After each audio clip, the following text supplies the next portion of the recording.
But like, we can't kill everything. That's not fun at all. So we're just gonna get into the game and hopefully the Twitch integration does work. I've been very, very surprised with how many games have Twitch integration, but let's get into it. I'm not gonna leave death and carnage in my wake. Oh, I've just got an achievement called Lemons. Okay.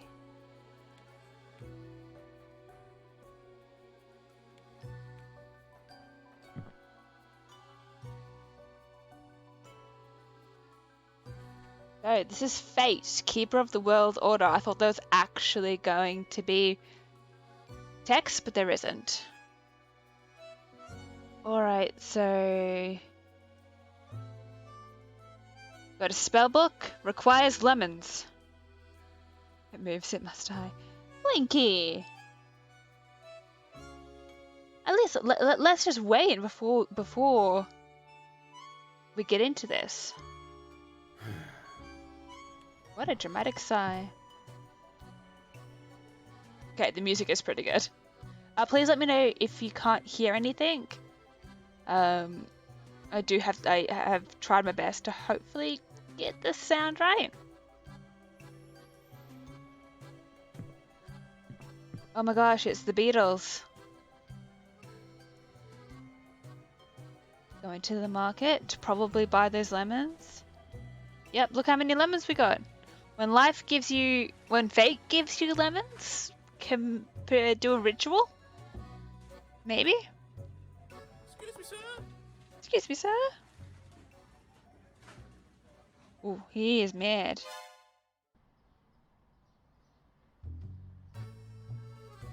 Okay, but what happened? Did we just burn him? Did we just, like, burn the little guy, the person who interrupted us to a crisp? He's so mad by the time he gets back home. It does look very cool. I like the comic style, and you know, you move to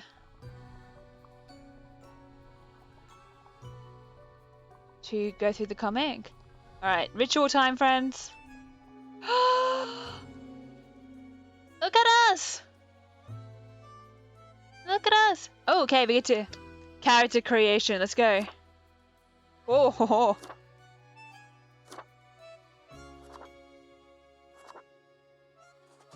Okay, who do we want to be?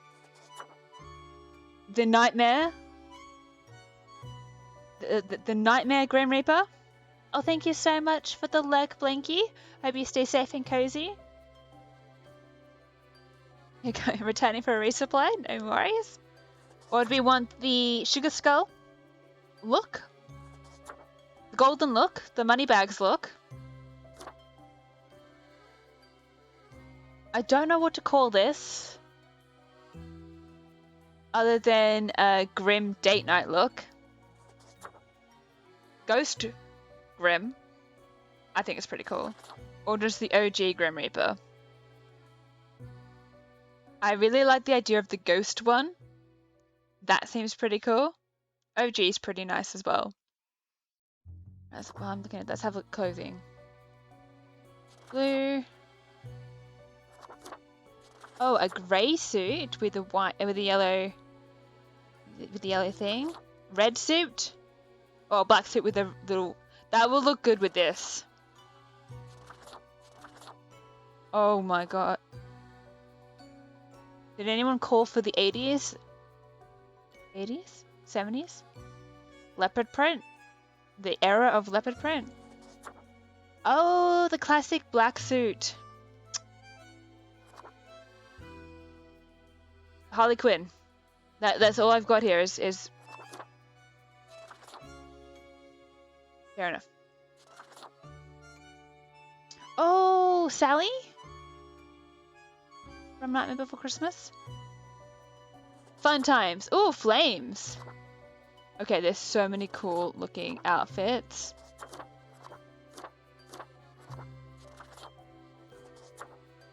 But I like this. This is what we're going to go with. This is who we are. We look amazing. We look so...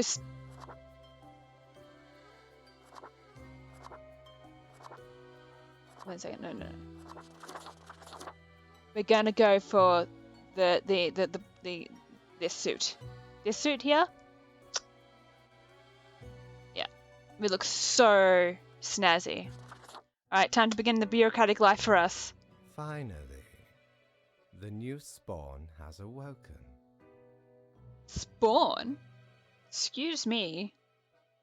I'm amazing. What a momentous day. I am honored to welcome you into our world. Spawn. Hang on. Spawn number 3, 4.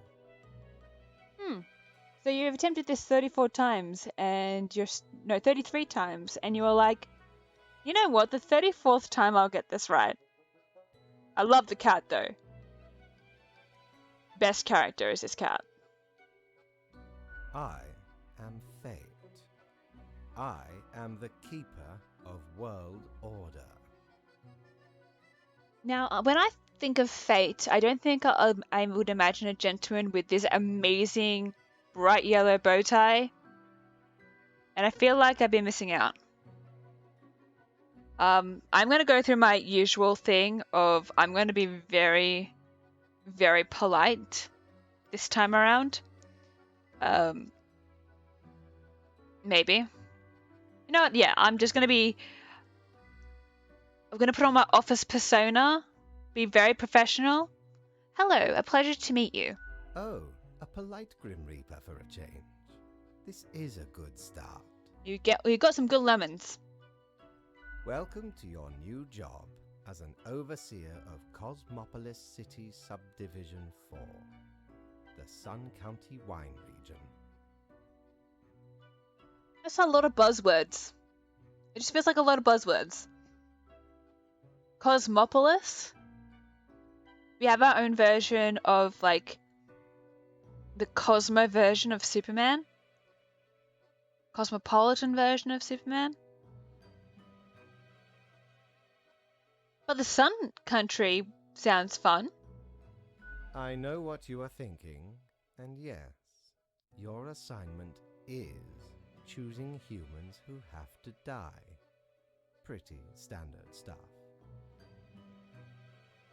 Okay, fair enough. I mean, I am a Grim Reaper. That's what I...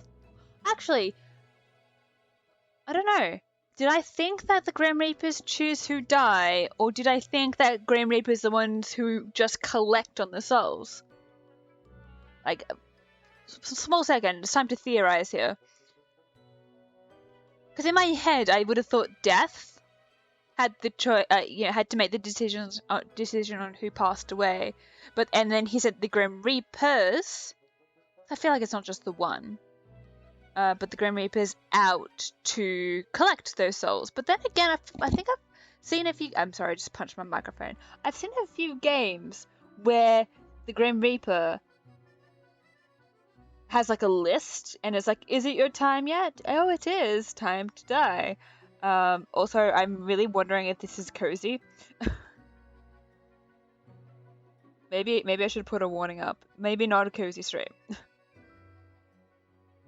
So yeah, I've never really thought about that, except for the second one, like the Death is the one who passes judgment, and then the Grim Reapers choose to go out and collect.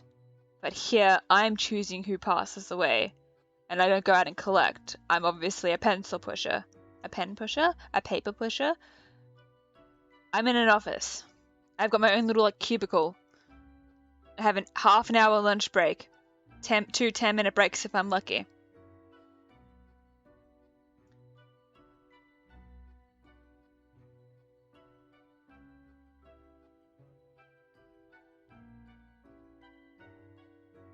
Alright, I am just letting the good folks on Twitter know that we're playing Death and Taxes, and apparently has Twitch integration.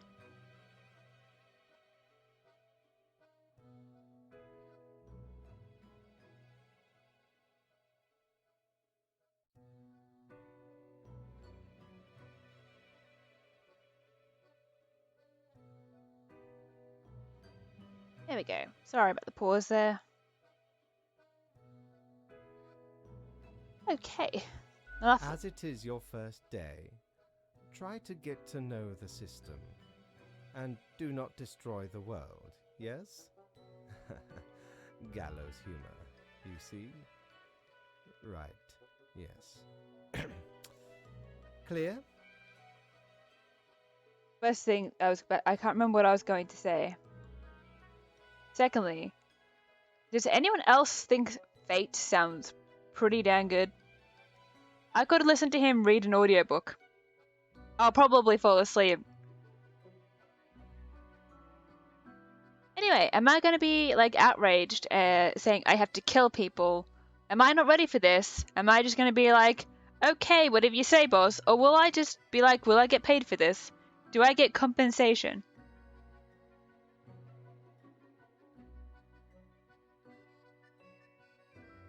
But then again, I'm sitting here going, I was created for this, and more than likely, there is no union. I will not be getting compensation. And I did say that I would just be like my professional self and be like, okay, whatever you say, boss. But then I don't want to just seem like my head is empty and there's nothing inside. Like I've got no critical thinking skills, which I feel like this job requires critical thinking skills because I have to make decisions. It's not like I just follow. Like this job requires thinking, but I don't want to be outraged, you know, because deep down inside, I know what I was created for.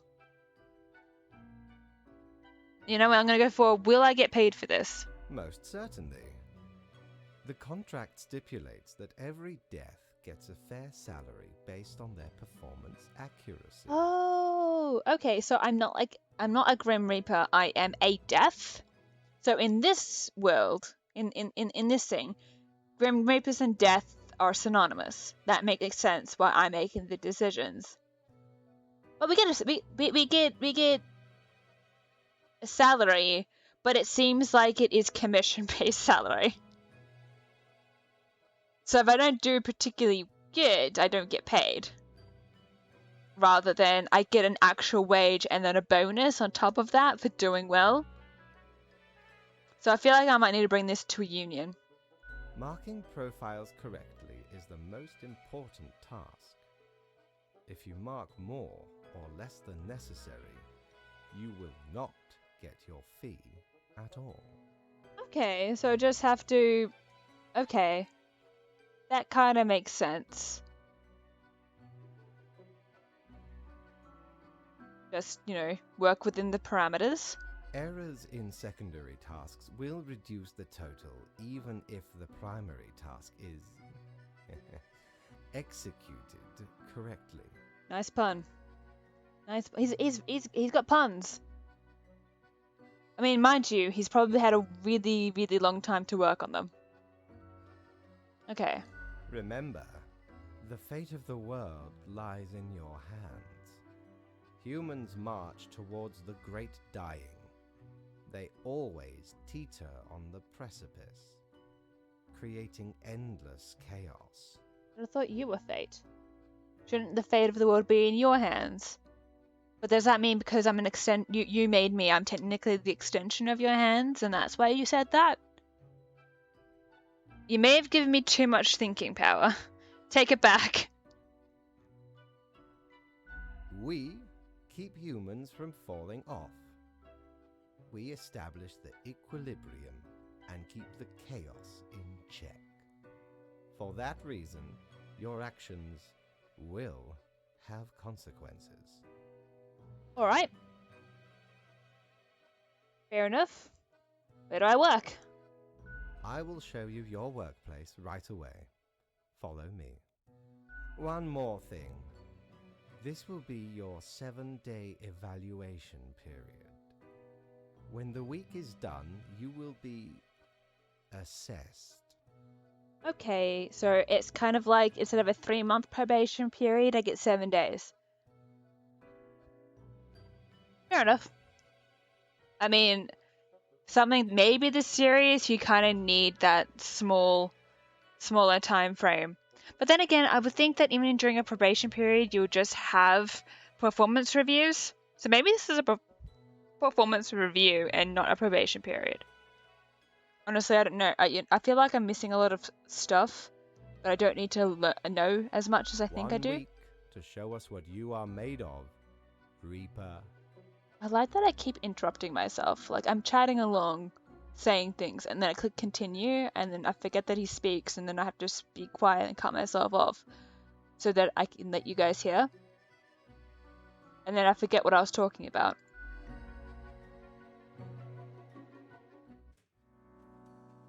Okay, here we go. Oh, here we go. I could commune with the voices of the ether to help me decide. That's you guys. Okay, so we've got Cerberus, Dew, Feed Your Soul, open on weekends. There's a bar here. We've got the Marker of Death. Better pick it up and start marking some files. And then I'm going, Welp. A phone, good for procrastinating and scrolling through Corker. I think that's this version of Twitter. I wonder if I'm making a difference. Nothing's on the social medias. I mean, I probably haven't posted myself yet, but you'll see. Alright, instructions. Can I just, move that there. Welcome, Grim. Do we all have the same name? Or have you decided that I am Grim and the other 33 other Reapers are not called Grim? I haven't forgotten. Here are the files on humans who are in life-threatening situations within your domain. I'm granting you time to settle in, so no difficult rules and requests as of today. We have quote of the day, 1 human has to die. Send me the files by fax. Really? We're still in the fax age here? After you have made your decision. Good luck on your first day. Fate. Thanks, buddy. Rightio, so what do we have? We've got Jack Cujo, age 32. He's an office worker. Jack has lived a great and kind life. They've been working on the local Beats and Brothers consultancy firm for 7 years, ever since graduating college. Recently, they've been looking for a way to turn their life around in order to stop being an office drone. Well, buddy, I can help you not become an office drone and kill you. And then we've got Melissa. Nice glasses. This agent for the Bureau of Agricultural Espionage. What? Agricultural espionage? What do you think they do? Has always wanted to be a bodyguard for the president, as they have extensive experience in safeguarding the well-being of crops and other flora. They once even played double agent for 2 contesting potato magnates. Right, okay, so within this county, I'm guessing farmers are like the powerhouses of the county, and there's a government organization called the Agricultural Espionage Department Bureau, which sends in agents to prevent anyone like business or crop farmer from becoming too powerful. I don't know, I'm reading too much into this. So we've got Melissa and we have Jack. Let's see if this works. I just like that I'm cutting off the subtitles. Okay, let's see. If someone can type in chat exclamation point die or exclamation point spare for, we're going to decide on Jack. Are they going to die or are they going to be spared? Oh, they protect crops from foreign flora and fauna. That's a good idea. That makes sense. Are we going to... you know what? I'm going to see if this works. I feel like I want to keep the agent alive for some reason. So does this work? Oh, it does! Look at that! That's interesting. Well, I've only given you guys a minute to vote, and I feel kind of bad about it. But it works. Alright. Now let's see if this one works. So the votes are, so I'm going to do it again. So the vote is going to be whether or not Melissa here is going to live or are they going to die. And to vote for somebody to die, you do exclamation point die. And to make them live, you do exclamation point spare. Hopefully you guys can read like the little description. I did read it out, but I'll give you guys a second to get ready. When I open this book, you guys will have 60 seconds to vote on if somebody passes, if they live or they die. So we'll vote for Melissa in 3, 2, 1. You have a minute to cast your votes. Should Special Agent Melissa McGill of the Agricultural Espionage Bureau live or die?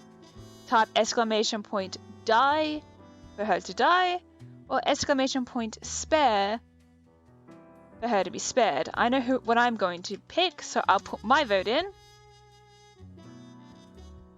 And if it's not long enough, I can extend the timers.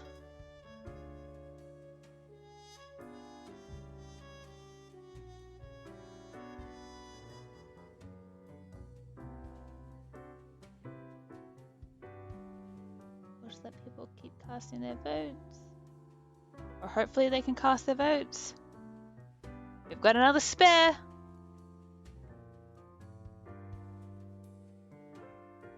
Alright. The decision has been made. We are keeping Melissa alive.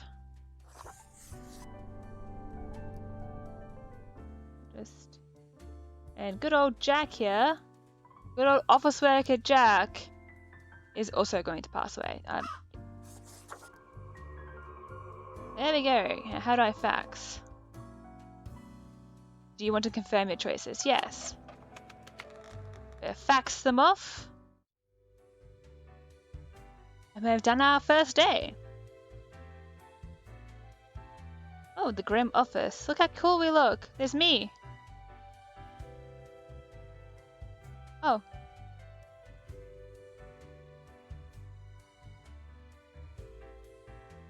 Hey, Fate. Hey.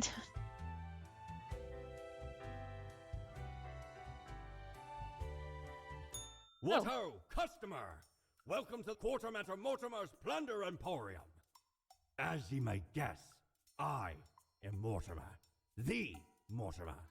The one you may have heard of. The famous, nay, infamous Quartermaster. Never heard of you before. What makes you infamous? The Mortimer? An honor to meet such a legend. Sir, I have had my first day. I was created like 30 minutes ago. Not even. What makes you infamous? Why, I was the very pirate king of lore. Feared across the world. Even as I have grown most humble with age, I still carry within me glory days. Oh. The Emporium brims with plunder. I plundered myself. Browse at your will. Oh. What do we got? Lethean Obliviator?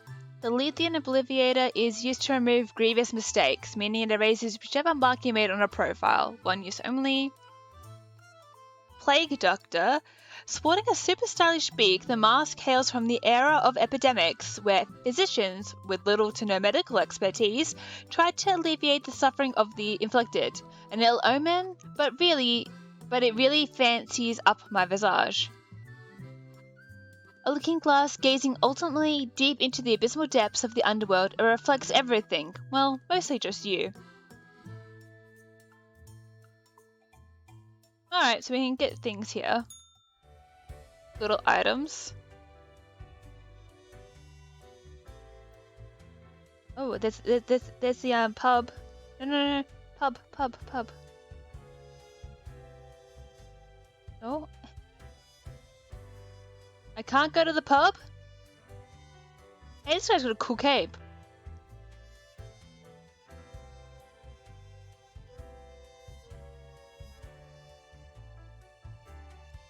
Worst elevator ever. Okay, I can't go to the pub. I'm guessing I can only go to places that are colored in.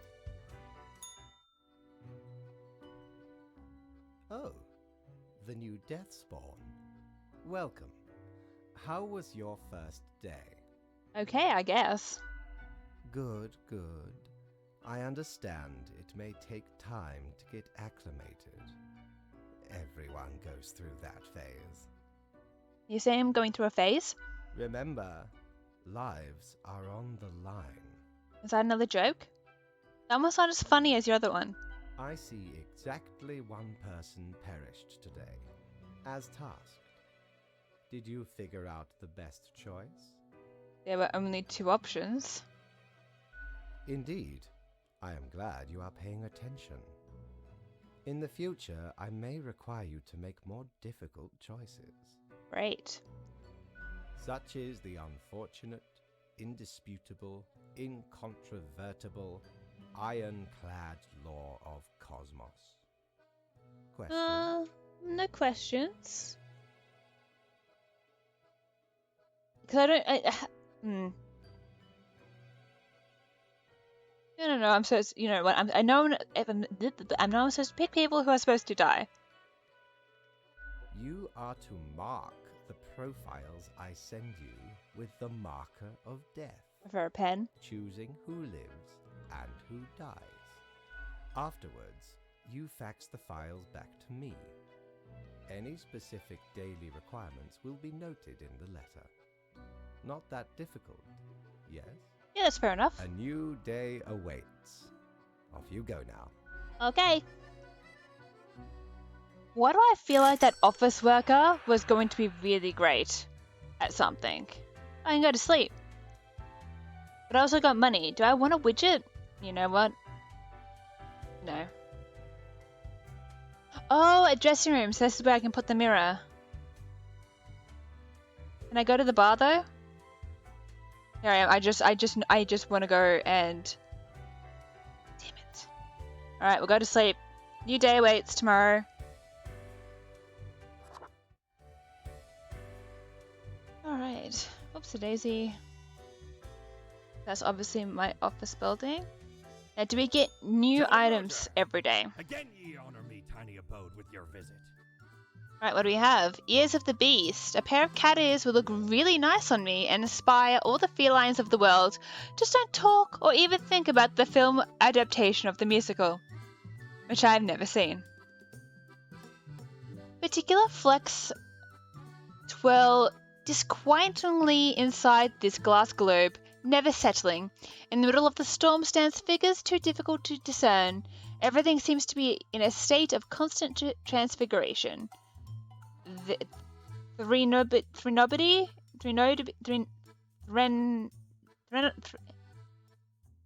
Orb of Desolation. The Infernal Illuminator reveals that which is most deeply hidden. Once you've already made the choices and are passing through again, else it can't show much anything, because that's how things work, okay? Oh, so if you repeat the level, it will tell you maybe the if there's any outcomes from the choices that you made. Maybe. I don't know. We'll go to work. Yeah, can I take this with me? It's open. Oh, it's only open on weekends, apparently, for me.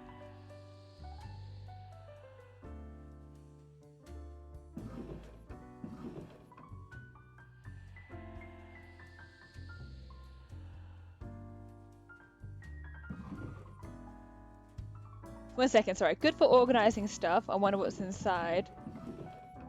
Did it say this bad? Yeah, I bet this bad boy can fit so much spaghetti in it. Alright. Firstly, social media. Tomorrow Science. Catastrophe which could have wiped out numerous popular potato strands averted due to efforts of one dedicated agent. The Daily Moon. Stealing food that was once left in the office fridge. A crime most heinous. The Daily Moon again. Murder-suicide note reads, I was wronged in the worst way possible. So, by the looks of it, we helped prevent the eradication of potato strands with our choice. But that's all we got. Alright, what do we got? New rules. Morning, Grim. I hope you found your accommodations adequate. Here are the rules of the day. Follow them and you will be okay. I'm handing you another simple task. Quota for the day. One human with an engineering or industrial background has to die. Business as usual. Fate. Alright, what do we got? We've got a general contractor, Sephiso Eek, age 44. I think I told you guys he was a general contractor. Sephiso constructs buildings, not much else to it. They try their best to manage balance between the demands of the clients and the experimental ideas of architects. In their spare time, they like carving small sculptures. Do you think that's an engineering or industrial background? Okay, we got Kiana Wondersong. Kiana enjoys being a mischievous thief. When not snatching small, largely frivolous items, they sing loudly at every single person they meet. They found this to be the best way of solving problems. You sound very annoying, ma'am. And then we've got Luther Marlowe. Marlowe? Marlowe. He is a factory worker, so he will be from the industrial sector. Working in a factory is very monotonous. You almost become a machine yourself. At least, that's how Luther feels most days. They go through a set of predetermined motions one after the other. However, this has given them ample time to compose poetry. Okay, so those are our choices. Now we got another choice to make. Do we follow the rules? As I was saying in Cozy Grove, I very much struggle with doing the wrong thing, so my first instinct is to play by the rules. Is to do exactly what he says. But I'd love to hear your opinions on this. And then my next question is a general contractor part of the engineering or industrial background? Because if not, that means the only person that we can technically pick to fulfill that quota is Paul Luther here. And I feel like we're going to be robbing the world of glorious poetry if we do that. But then again, the other choice would be Sephiso here. If building or constructing buildings is part of the industrial engineering background, and then we might be robbing the world of small sculptures. Unfortunately, Kiana does not qualify. I don't think being a cut purse is part of that background. But let's get some votes in. I think we'll do follow the rules this time. So everybody get ready. You can cast your votes in just a second. Once again, exclamation point die for this person to die. Exclamation point spare to spare Kiana Wondersong, our mischievous thief. You've got a minute. And I'm going to cast my vote of spare.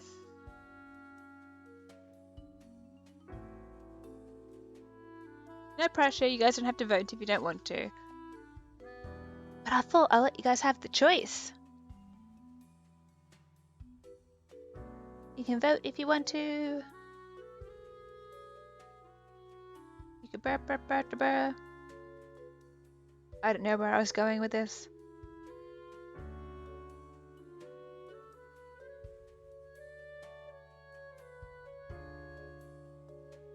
Don't know what you would spare for.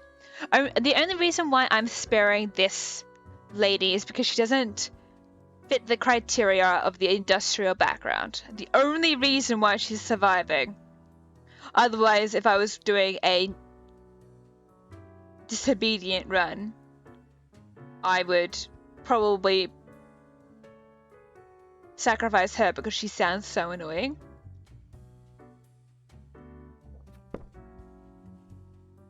Is there anyone else that you guys want to vote on? Is there anyone else you would like to die? No. Quota for the day, 1 human with an engineering background. Just 1 person has to die.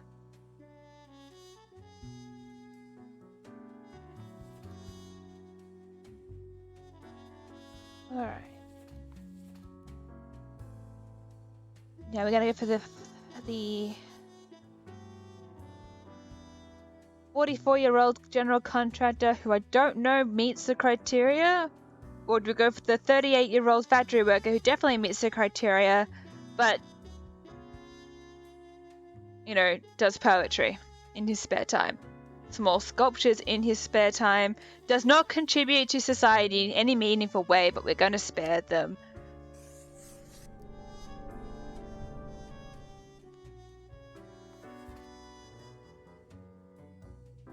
Alright.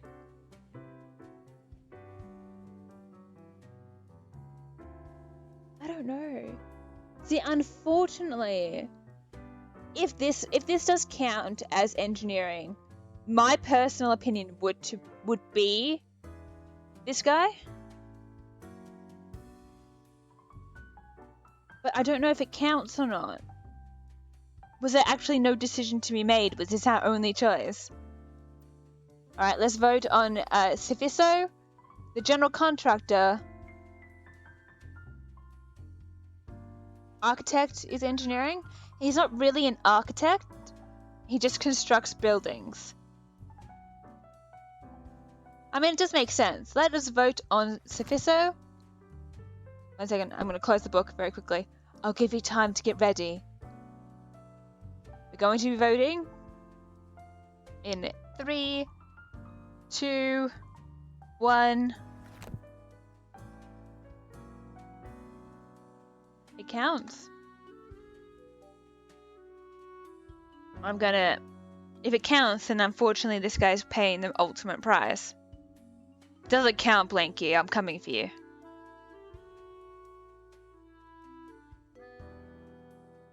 Exclamation point die to say Sif is going to be passing away, or exclamation point spare to spare Sif and put Luther in the hot seat. You don't know? Neither do I. Very difficult. Didn't think this job will be so difficult.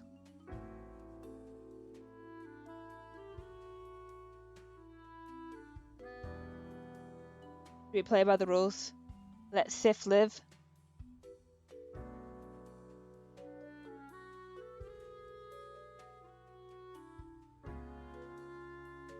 This thing, I don't know. I was only born yesterday. How am I supposed to know?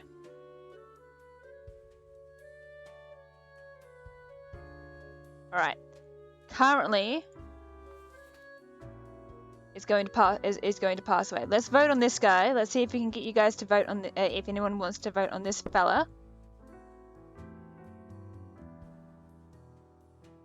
Because he seems like, you know, he's not particularly happy. Poor old Luther here, not particularly happy with his life at the moment. The only bright spot in his life is his poetry. Alright, let's try this again. In 5, 4, 3, 2, 1. Is Luther going to live or die? Yeah, he does seem detached from his job, but also Sif does as well. He constructs buildings, not much else to it. They try their best to manage balance between the demand of clients and experimental ideas. Alright, it's basically, do we like small sculptures or do we want poetry? The two redeeming features of these two fellas. Maybe Luther has the better moral compass? So we're going to be sparing Luther? Well, I'm going to spare Luther.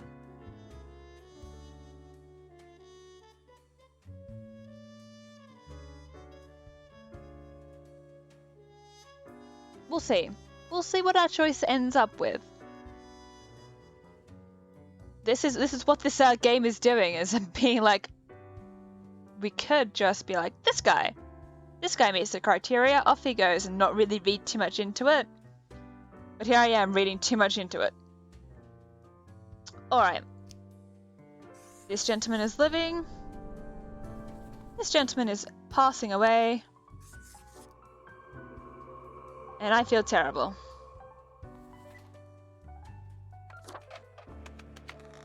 There we go.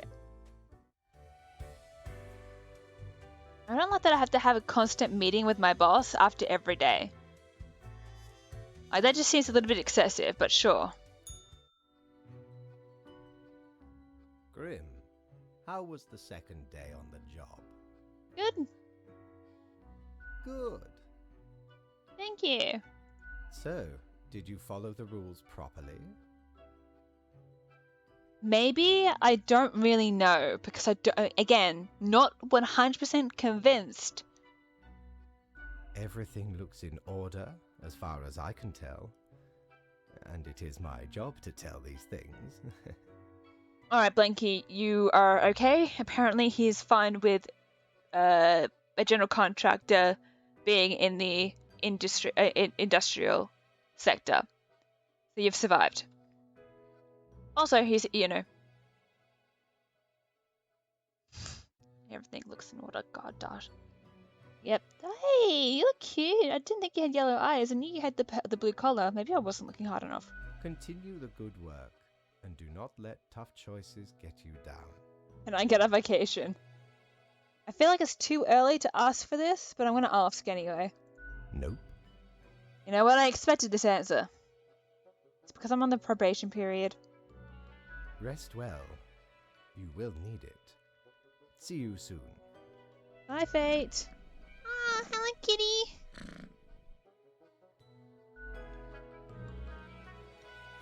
Best character. Well, we got some money. No. Oh, can I go to the bar? Nope, it's still not the weekend. Pleb workers can only go to the bar on weekends. Alright. Oh, he's in a meeting. Sorry, dude. I just like that I have complete and utter control of the elevator. Prepare for a perilous adventure on the ocean of quality merchandising. You know what? I'm excited. Still got the cat ears, still have the lamp. We've got the ethereal resonator. This resonator collates accelerated electromagnetic waves of various frequencies generated by the artificial vibration of eternal recurrence, which travel through the aether and then blast them at you. I want the lamp. I'm saving up for the lamp. Back to work.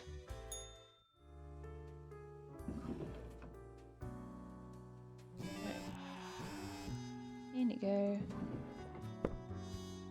And once again, going for our social media to start with. Sorry. So the Daily Moon says, is the forest haunted by witches? Creepy little wooden statues found all across nearby woods. Oh, is that because we sacrificed the sculptor? Robber found to have amazing singing voice lands record deal. Okay, maybe our cut purse has now turned a new leaf and is going to be a singer. Also, it's 4 p.m. Tale of Singing Bandit to be turned into video game. So not only did she get a record deal, but also gets a video game made after her? An industrial laborer publishes first collection of poems titled the Paean to the workers' impact. Critics are impressed. So far, the only bad thing that's happened is there's creepy little wooden statues all over the woods. And so I'm not feeling too particularly bad by the choices that we've made. What do we got? A new day dawns. You ought to know the drill by now. But just in case, here is another simple one. No special requests today.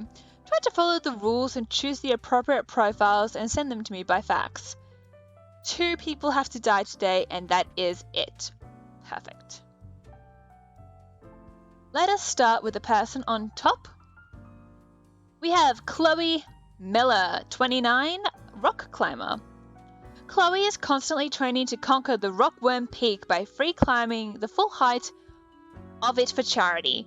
Their practice regime was hindered by having their leg broken in 3 places, an injury they obtained by jumping down in celebration from an indoor climbing wall. So far, they're not bad. They're okay. They're doing charity work.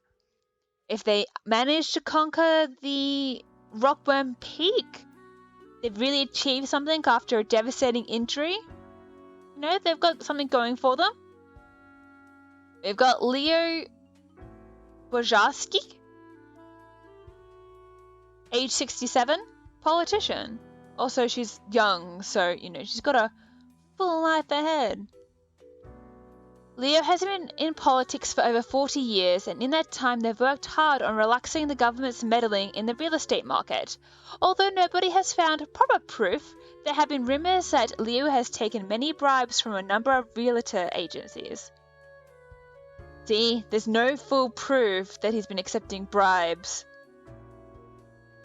But what do they mean by relaxing the government's meddling in the real estate market? Sometimes governments need to meddle in certain things, especially if some corporations are becoming too powerful. We'll see. We'll see.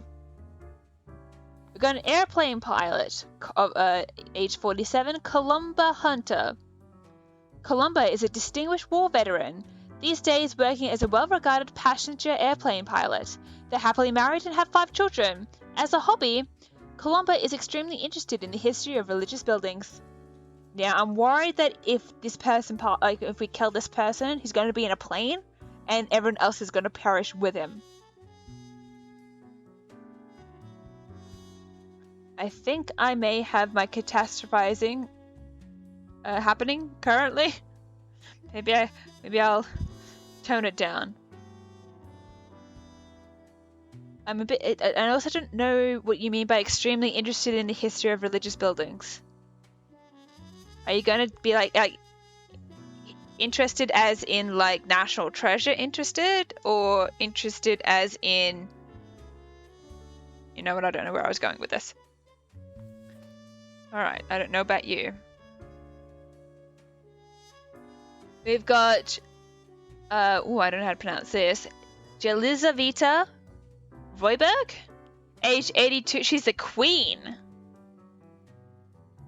Is it too soon? I'm so sorry. Jelizaveta, the queen of the small nation of Walmark.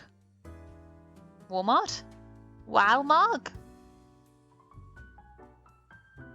is one of the last monarchs in the world. Even though the people consider the queen more a delightful curiosity, Jelizaveta has some deep sense of religious and civic duty and take their coronation oath seriously. Okay.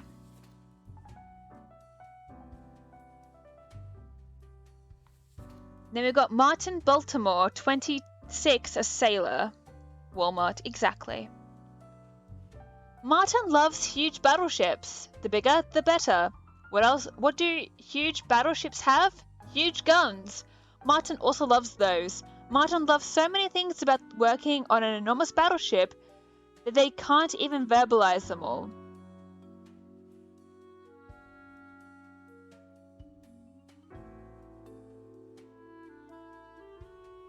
Martin, I'm not liking you.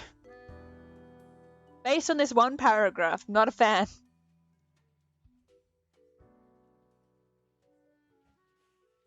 But then again, this is the thing is,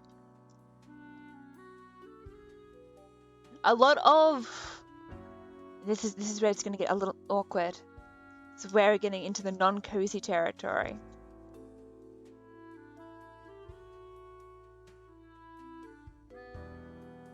Because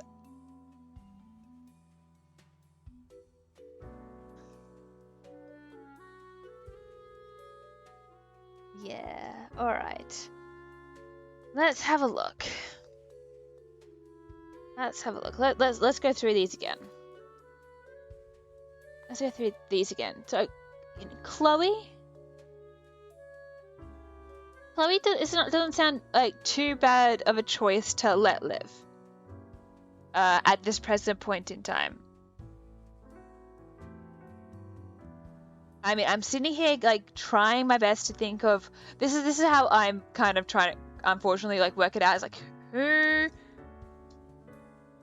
I don't want to say who I find least deserving of life, but I feel like it's other than trying to meet the criteria.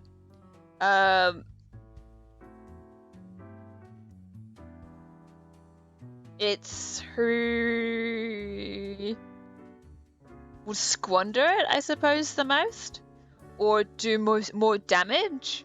This is I'm trying to make a utopia in Sun County wine country. I think that's what the county was. I can't remember.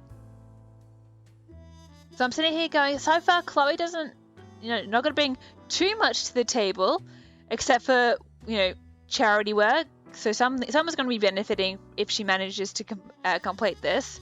And she'll also get internal satisfaction for overcoming their broken leg.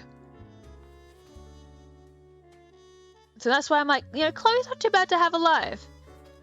Leo here, we don't know if it's true that he accepted bribes from realtor agents in regards to his work on relaxing the government's meddling in the real estate market. But if he did, then we've got a corrupt person in power. And are they actually going to be benefiting the majority of the people in this county? Also, he is age 67. He has lived somewhat of a life. So, comes down to that, age-old, question. Chloe has a whole entire life ahead of her. She's only 29. I think there's another young one in here somewhere. But this is kind of where it's going. But then again, yeah, I wasn't trying to end the day. Sorry, I'm just trying to organize my desk. I feel like I've got a lot of paperwork and not a lot of desk space. But I also feel like what happens if he is doing the right thing and the allegations are false, and so if you don't know what exactly he's actually been working on, like where it falls, like what the actual policies and procedures are. Also, if he does pass away, someone else can, maybe go into his shoes and continue on with his work. Very unlikely, but it could happen. So, his work doesn't stop because he passes away. Maybe. Then we've got this gentleman here. Distinguished war veteran. I know that in other countries, there's a lot of emphasis on veterans.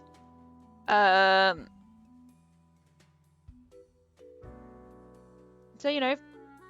something to consider. Maybe.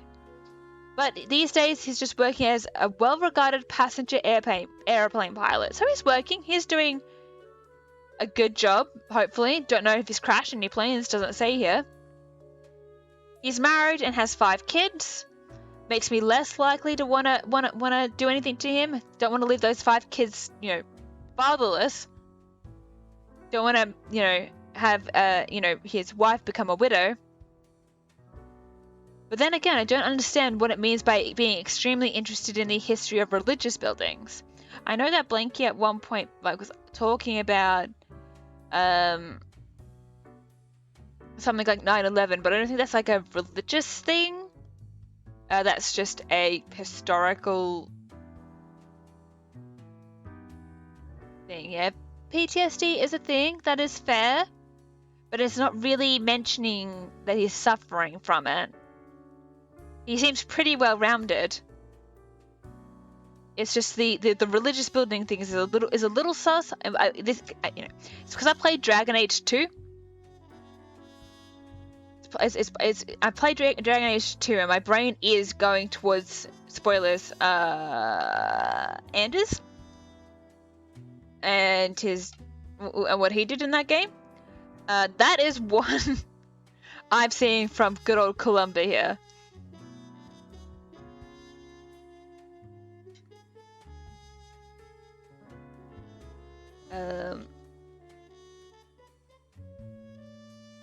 So, that's why I'm on the fence by Columba here.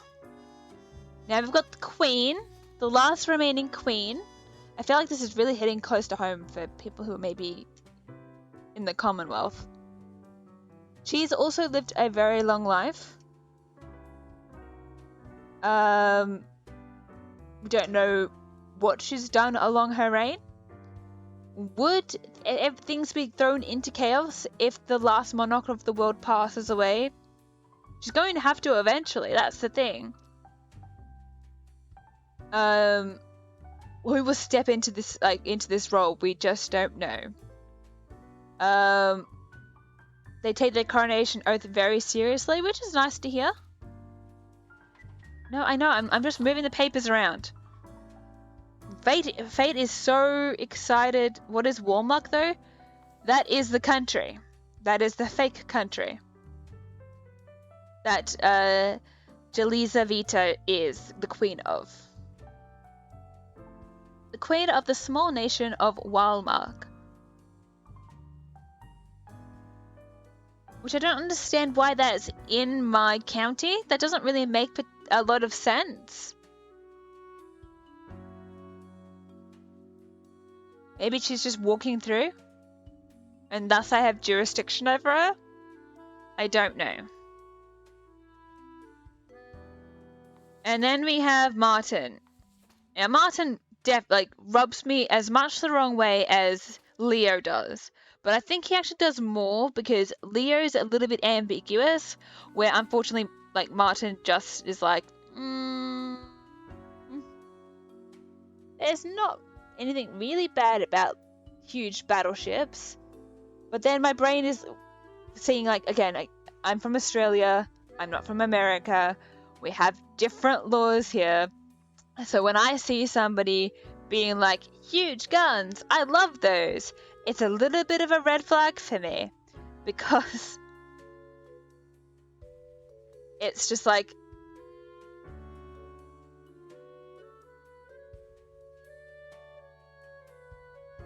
yeah, I mean, it doesn't say he's a hobbyist though. You can appreciate something for what it is, but have it so it can't work. That's fine. But it doesn't say like he likes that. He likes huge guns because they're on huge battleships, which makes me be like,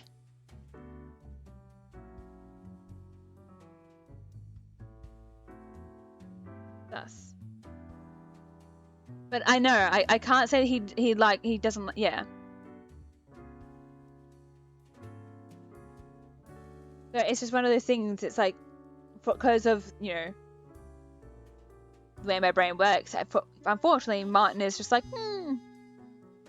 But, you know, I could be putting my own bias onto this. It could be have the hand in designing one. That is also true. This is where it becomes difficult. We just don't know what will happen depending on what we pick.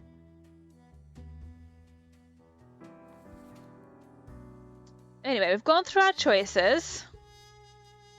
We can start casting our votes. Does anyone have anyone we're not going to be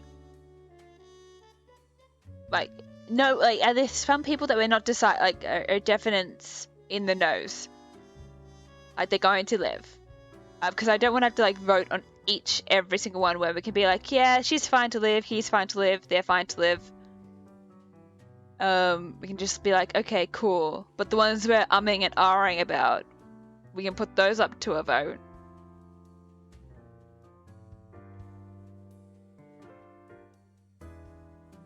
I mean, the only one that I'm sure on that that is Chloe.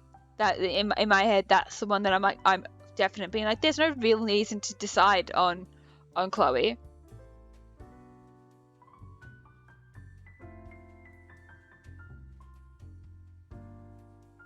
But then again, yeah. This is why I need chat to help me out with these decisions, because you guys have got really good points, and if I was just making the decisions myself, my own bias will be getting into the way. Alright, let's start voting. We're going to start with Chloe.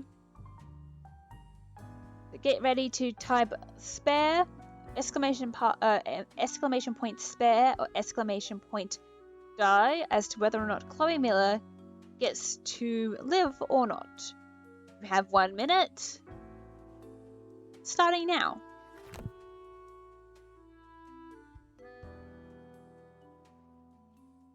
And I'll cast my vote in. And I would definitely like people to help me vote on these, because I have no idea. And if I do pick, like, I'm going to be unfortunately biased. Yeah, there's not enough info on this one. Apart from the fact is trying to work for charity, has been injured. There we go.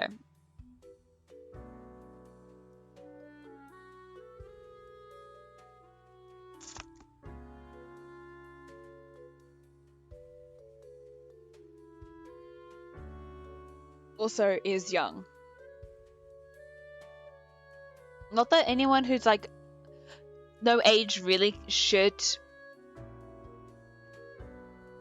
make that be really a factor in the decision, but unfortunately it is.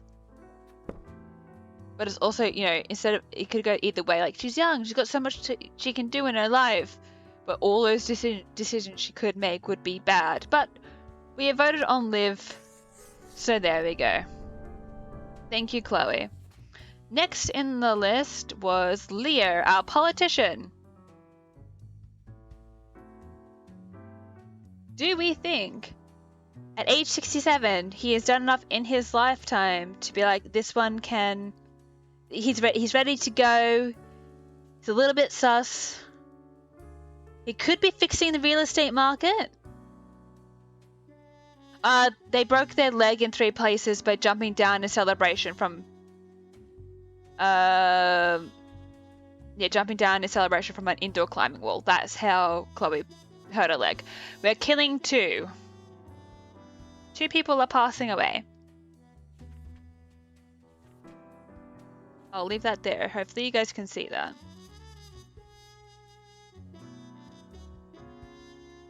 And there's no other...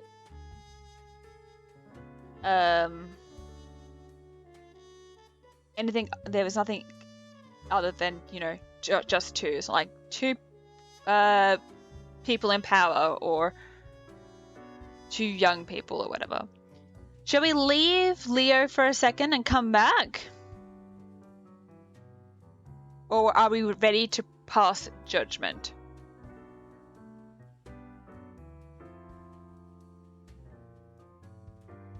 Because we can come back. Okay, Ice, I'll open the book so your vote counts. We're ready to pass judgment on Leo. Type your decisions in chat now. Exclamation point die or exclamation point spare. If you don't get your vote in time, Ice, I understand where you were going, so there we go.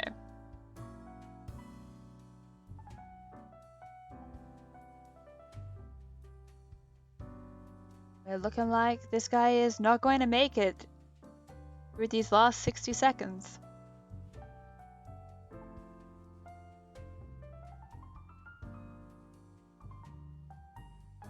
I'm very interested to see where we go going forward.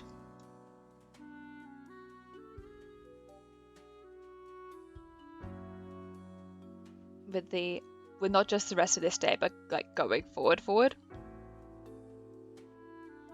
All right, judgment has been passed. They are perishing. Goodbye, Leo. Sorry. We have Columba, our airplane pilot.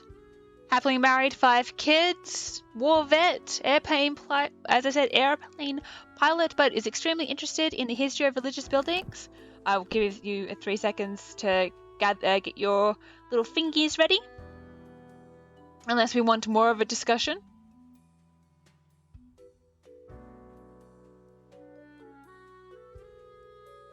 You know, no. We've got so many more days to go. Let's go, and let's just vote. Here we go. Our fingers are ready. 60 seconds. Because of the 5 kids, I'm voting spare. Ice has voted spare. Anyone else is more than welcome to join in on the voting.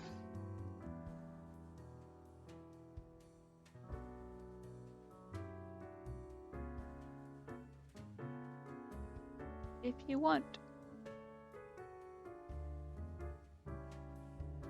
30 seconds, or less than 30 seconds to go, 20 seconds. But it looks like Columba, our pilot, is probably going to survive this one. Please treat your kids well.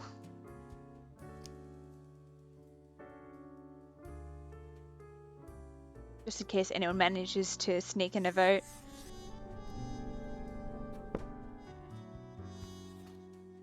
Alright, we've got the Queen. Age 82.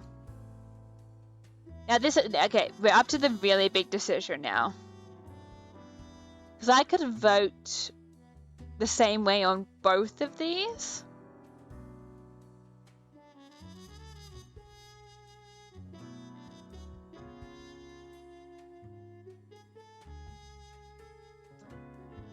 Alright, I've got my choice. Let's go. Let's vote on the Queen. Yeah, this one is 50-50. This one is 50-50. Alright, we're going to vote on the Queen. In 3, 2, 1. Cast your votes on the Queen of Walmark. She has a deep sense of religious and civic duty and takes her coronation oath seriously. However, she is 82. Does she have a few years left to do good?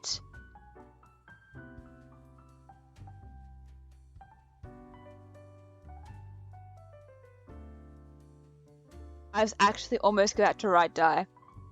I was actually almost about to vote die. But then I didn't. But then I was like, yeah.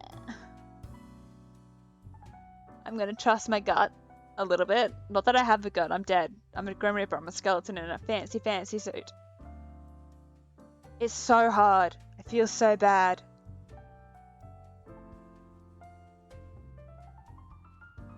Alright. The Queen has a few more years to live and do good in her nation. And that unfortunately means the sailor is going to sail his for the last time. Alright. Confirming the choices? Not that I can erase them anyway.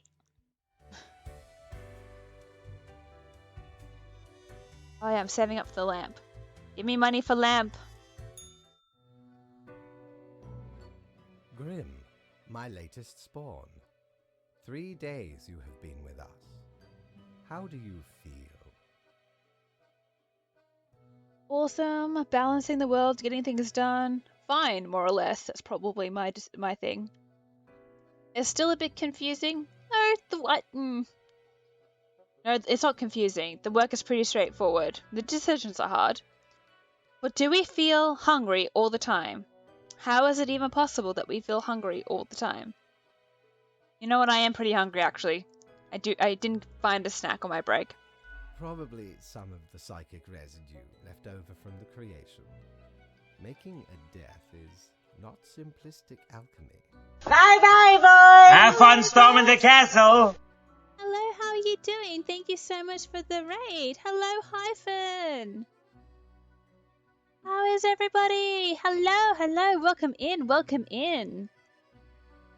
What were you playing today, Ross? I'm just letting everyone get on in here. I think you all know who I am, but if you don't, my name is Shades of Autumn. I like cute and cozy games, and I am from Australia, and we're currently going through Spoopy Month, and we're playing Death and Taxes. You made Garrus love you. Congratulations, Hyphen. You deserve all the love in the world. You're tired but good. I'm glad that you're doing well despite all the tiredness, and I am glad that you made some progress in Mass Effect. Hyphen seems pretty happy about it. For everybody who does not know Ross is a very, very sweet gentleman. He plays games sometimes with his partner Hyphen. As you can see, they're playing Mass Effect at the moment, but they also play a few other different types of games. So certain times he plays spooky games. I remember him joining in on a stream for Amnesia: The Dark Descent. Also likes doing retro games. So there was Mario 64 and Donkey Kong 64. But it's always just a fun time in Ross's streams. 100%. If you like good vibes, which I don't think I'll ever... didn't mean to say... Vibes? Really? I said that? If you like chill streams, if you like good community, if you just like a fun time, Ross's streams are where it is at. But also, guys, if you need to raid and run, I definitely understand. It is a little bit late for you guys. So definitely head to bed if you need to. You need to rest up. But if you want to stick around and help us decide who lives and who dies, you're more than welcome to. Ross actually played a spoopy stream, did a spoopy stream earlier today as well. What were you playing? What spoopy game were you playing? I know you're the sweetest, Hyphen. I'll fight you on that point. Gently.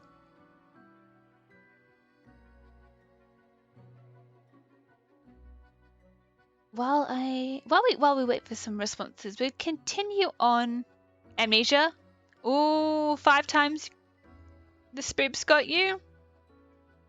Whereabouts are you up to now? So I know that you last time I was in chat, you were at the water level, the water section.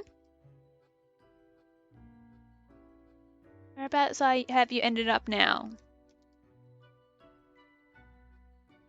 I'm gonna have a small, tiny, itty bitty break. I'm just gonna pause and chat for a second, because I just need to stretch and have some water. If you guys haven't had anything to drink or stretch in a little bit, I recommend that you do so. And we'll get back into the difficult decisions of this game in just a second.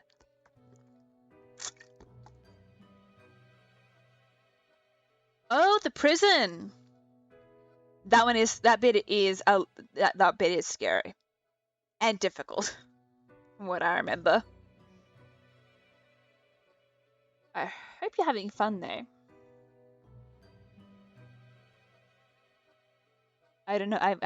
My brain's a bit fried at the moment. We've been making very difficult decisions in this game. This game that we're playing is so unlike the cozy stuff that I normally play. There is so much discussion on all the people that go past our desk. Let's return to it. We've got more people here Now, who can let maybe me take a look at the files you sent in today. help us out. All right, Fate. How did we do? Right. Everything looks to be in order. You have followed the rules and marked the correct amount of profiles. I am a stickler for the rules. There really is not much else to say. You may leave. See you tomorrow. Bye, Fate. Listen out. Let's go. Let's head to the new day and have a look at our new items. Oh no.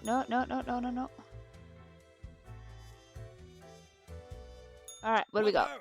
Oh no. How can me humble and not at all adventurous self assist you today? My lamp! It's gone! What do we got then? Eye of Anpu is a clothing? And Anpu, the good... I don't know if I'm saying that right. God of the dead, mummification, embalming, the afterlife, cemeteries and tombs, and the protector of the underworld. This hound really gets around and grants you a stunningly canine visage. We've got the Annals of Transience. Helps keep track of any passing temporalities. It counts days in a month from 1 to 28. Those are all the days. All of them. Oh, you're past the sewer section. Oh, okay. Alright. Oh, yep. The area with the cat, with like the bull, right? Have you made it that far? Oh my god, hopefully I haven't... Spoilers, I'm so sorry.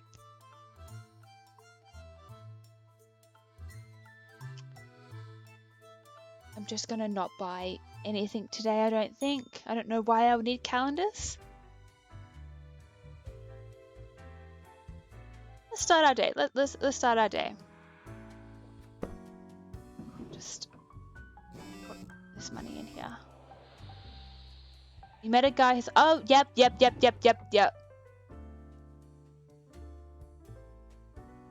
That dude. Alright. This is from our decisions last time. What happened? Well, here we go. All survived in a plane crash due to the skillful efforts of a pilot of the pilot. So very glad that we saved Columba, because I had a feeling that if we did kill him, everybody else on the plane will also pass away. So we saved everybody there. Local politicians dead after being struck by a car. Police have not yet ruled out a deliberate hit. Chloe Miller braves the jagged lions of Rockworm Peak for Save Small Souls Children's Foundation. Okay, so she was doing charity work for a children's foundation. Photos of a hot young queen, Jelizaveta, unearthed at an antiquarian bookstore. I don't know if that's a good thing or a bad thing. Scandalous, but... Not really scandalous, but, you know, interesting. Young sailor shoots self out of huge cannon. Were they not blown completely to bits, you'd have seen their enormous smile. Well, it seems like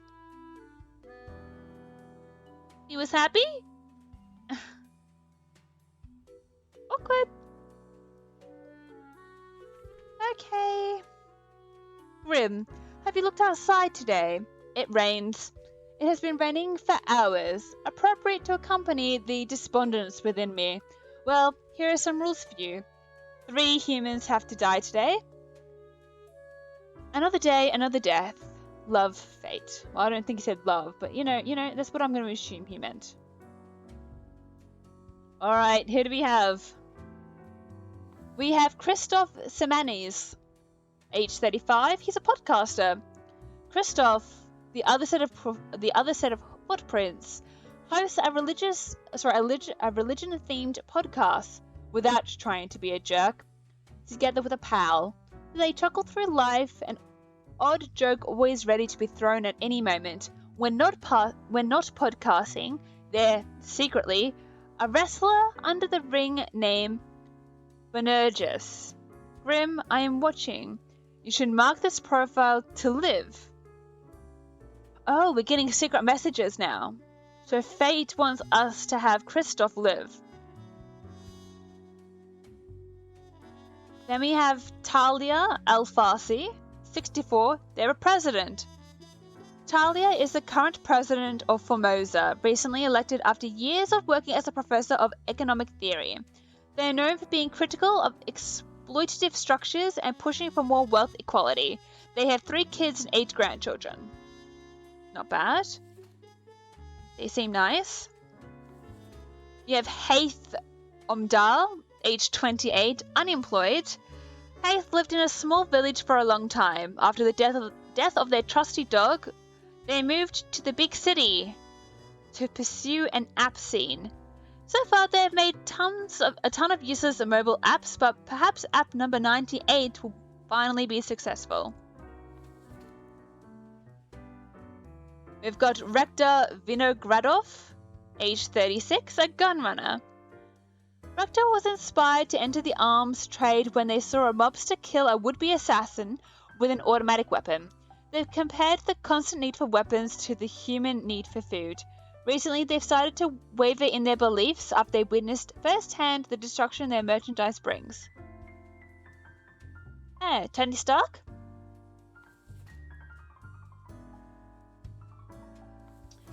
Seamus Sage, 35, unemployed. Seamus lost their parents at age 3 and was raised by an odd foster family at an isolated village. These days, they're on a mission to find a legendary Skull of Death, an artifact that supposedly gives one the power to live forever. I mean, that's pretty doubtful if you have anything to say about it. So those are our choices. And it's very interesting that Fate has got his fingers in some pies. Nothing. Just we had to pick 3 of them. There's no other rules. Just 3 of these people have to die. But Fate wants Kristoff here to live.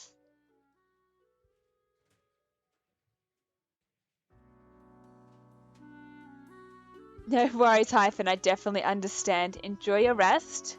Thank you so much for joining in on the raid. Hopefully I can see you in one of Ross's streams when I can finally make it back there. Stay safe and stay cozy as well. I don't even know what I'm saying. Trying to say a lovely goodbye. No worries, Ross. Have a really good day. Well, really good rest. Also stay safe and cozy. I can't wait to join one of your streams, hopefully soon. Bye! You stay amazing! No, you. Reverse card being played. Alright. So unfortunately, because we're doing a... well, not unfortunately. We're not really, but we are. We're doing a rules run a little bit. So I feel like Kristoff here has to be one of our live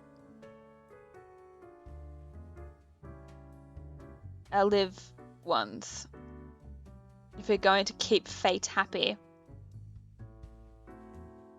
That leaves one of these people here. If we go down this road.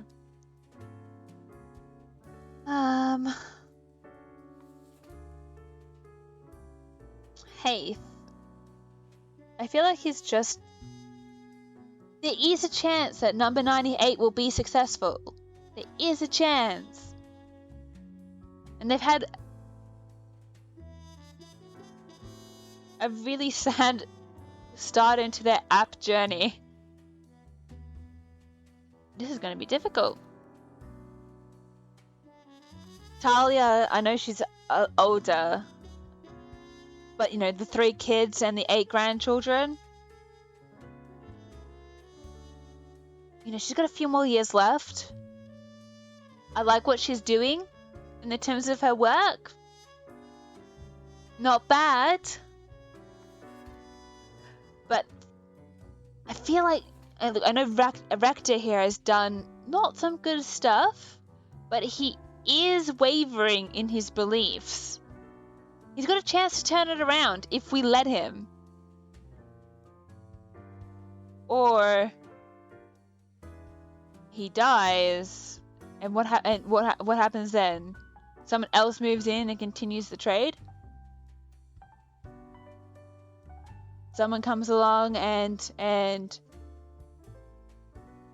does something in revenge? We just don't know. And this gentleman here,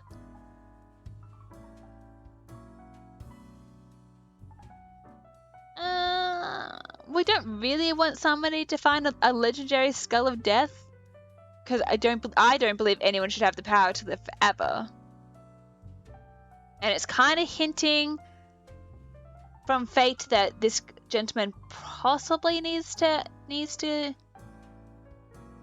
his time.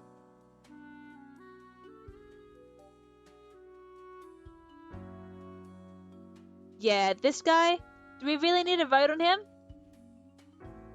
I feel like we've got one in either direction. One life and one death already kind of locked in. But we'll vote. We'll vote on this gentleman, Seamus Sage. Do we think he deserves to find the legendary skull of death? I'll let you guys cast your votes. Exclamation point spare or exclamation point die in chat. I really feel like fate is just like, not this guy. This guy cannot find this skull.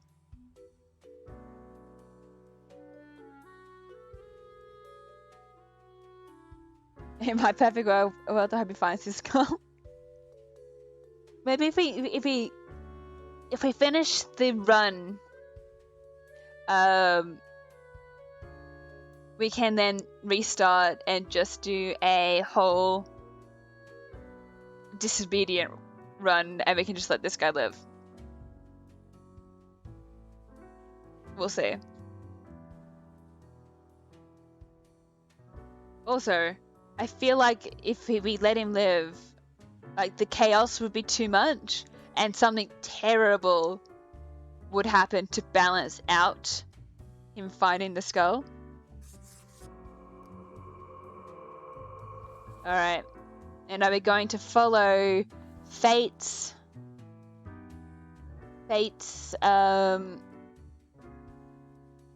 little note here? Is Kristoff going to live? Or is he going to die? I already know my choice, so I'm just going to give you guys a second to get your fingers ready. And you guys can cast your votes. And I'm going to be following the letters. Following what it's written on the little pieces of paper. I mean, you could have written it in the rules though. Fate. Again, is this even actually fate writing these? We just don't know. It could have been somebody else being like, we'll just put this in the instructions and we'll see if they follow. If Grim follows it. Is it a test? Didn't know Grim Reapers could become paranoid, but I think we're there. I love the music though.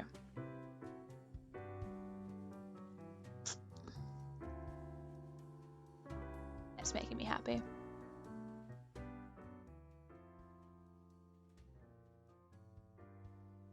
Alright. He survived. Alright. One more person can live. Is it going to be Talia, 64, President, doing good work? Haith, 28.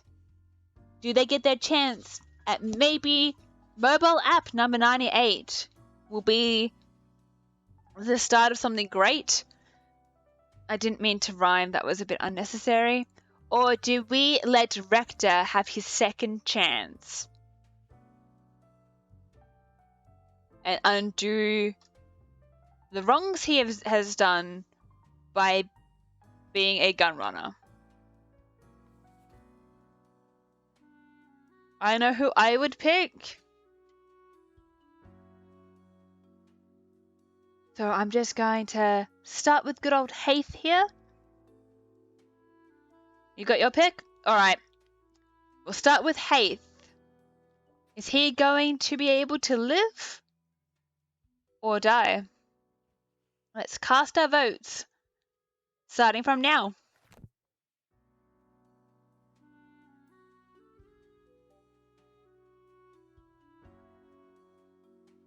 And I have cast my vote.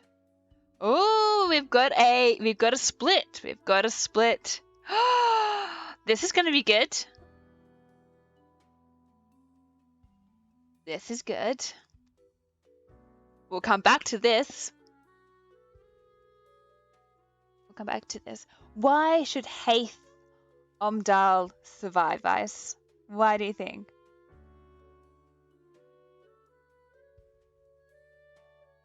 If you want to type it in chat. Unfortunately, the only reason this is going to sound terrible. The only reason why I've selected Heath to pass away is because, unfortunately, and this is going to give away where my pick is, I feel like somebody else is going to do more good. Maybe, more than likely, maybe based on the profile, than unfortunately Heath is. All right, we'll come back down. We'll vote on Rector. Rector has his wavering in his beliefs as he's come across our table been enough for him to survive. So we will cast our votes now. 60 seconds. Does Rector deserve to live? I don't think so. I think there's not much you can really do to rectify this mistake. I mean, unless of course he ends up being actually Tony Stark and becomes a superhero with his like little little things on his like hands in his Iron Man suit. But it doesn't say that he is a genius playboy philanthropist. Is that what he said in Avengers? You know, I thought I was better at remembering quotes from that movie, but apparently not. It doesn't say that in his description anyway. So, he has been voted to perish. Alright. So, where the vote had been split was between these two. By the looks of it. Age 64, Talia, the president. And Heath Omdal, 28, unemployed, hoping that the app number 98 will be successful. He could have done, and unfortunately we'll never find out, Blanky. Unfortunately the votes have been cast. Okay. Maybe we should let Heath have the chance. Because I was going for Talia because, once again, got the kids, the grandkids, but, is now president of Formosa. They're pushing for more wealth equality and being critical of exploitative structures. That could do a lot of good. But then again, Heath's 98th app could be the answer to all of the world's problems. Or at least Heath's problems. Also, he lost his dog.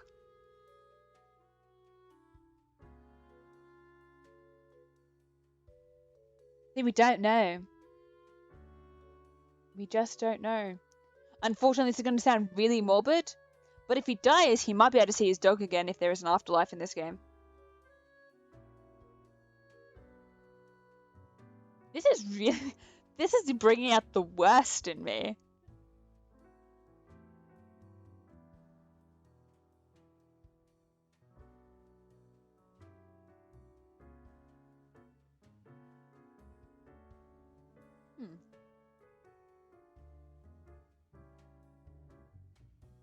But then, you know, he's got technically, well, we can have a look at possibly is like the age thing. Like, technically, he's only 28.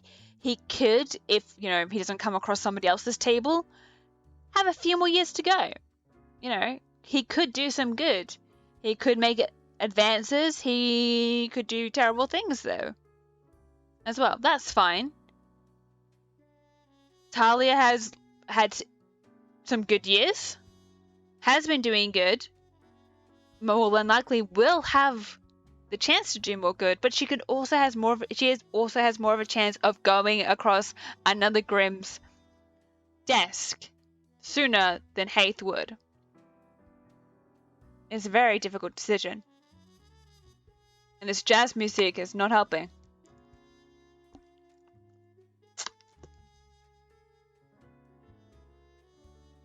He could make Skynet. He really could.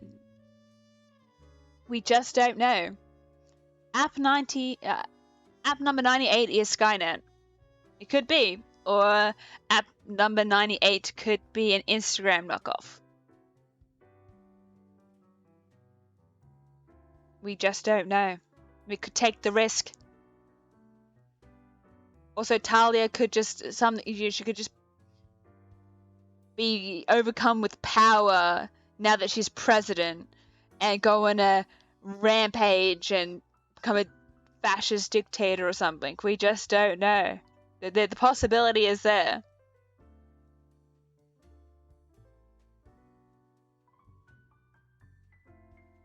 Shall we vote on Haith again?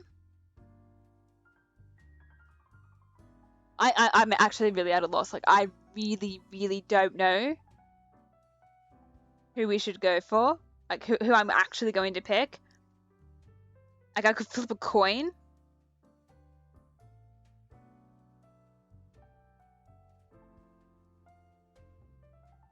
I know that we're split. I know as between Ice and I, we're split. So, Blanky, if you want to weigh in on a decision, you can be the deciding factor between Talia and Haith.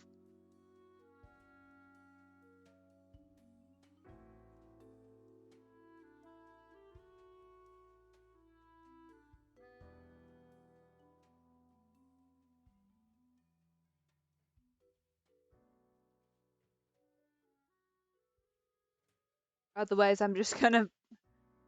Okay, Blanky has typed in chat that he wants to spare Haith. Ice, do you still want to spare Haith?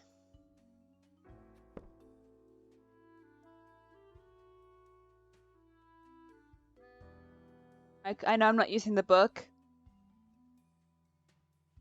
Send it? Alright.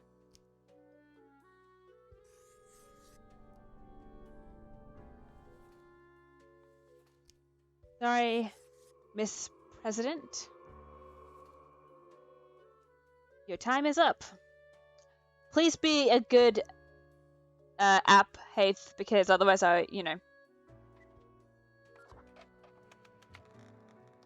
would feel like I've made a terrible decision. No. Let me in! I just want to go and have drinks. I have a card. Is there a way for me to put my card in my inventory? Grimm, there you are. Let us be quick. Okay, you got a meeting or something after this? All the profiles are here, just as requested. Excellent work. Thank you. You even adhered to my little test note. Knew it was a test. Commend you for exhibiting vigilance. Yeah, I've got a good attention to detail. I can put that on my resume. Good attention to detail in video game. Noticed a test on a form. I am beginning to sense a tinge of pride growing within me. I did not expect you to turn out such a good and dedicated Reaper. He's proud of us. He's proud of us. Yay. If you keep this up, you will get far. You may be even promoted to a middle management position. Middle Imagine management. the possibilities. Right, middle management, the most useless position. A lot of places really don't need middle management, but sure. I mean, promotion's a promotion. Can I go up from middle management though? Ah, the cat's happy about it too. Anyway, I am quite busy tonight, so you can go. Until tomorrow, Grim. But what happens if I want to stay and pet the cat? Middle management! I know! We're making it!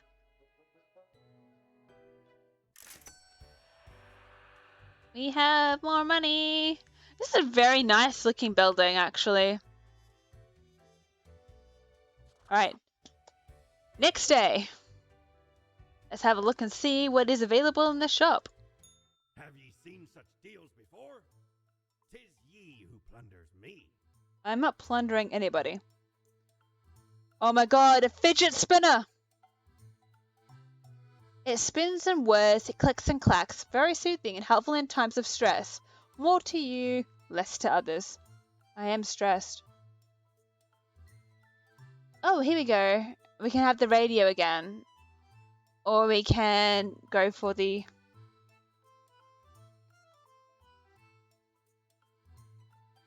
Oh, I will be checking out what the outcomes are, don't worry. I'm just looking to see if there's any items that I wanted. The fidget spinner sounds like a good time. If I still want it after the day, we've got a chance. Alright. Do your job. I'm doing my job. Sorry. I need to check social media. Alright, disaster strikes as the leader of our southern neighbors killed in an unidentified assassin during an official visit. So there goes our the president.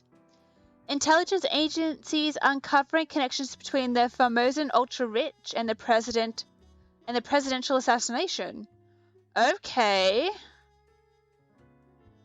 The underworld. So the people who probably didn't want wage equality coming out and being like meh meh meh meh meh.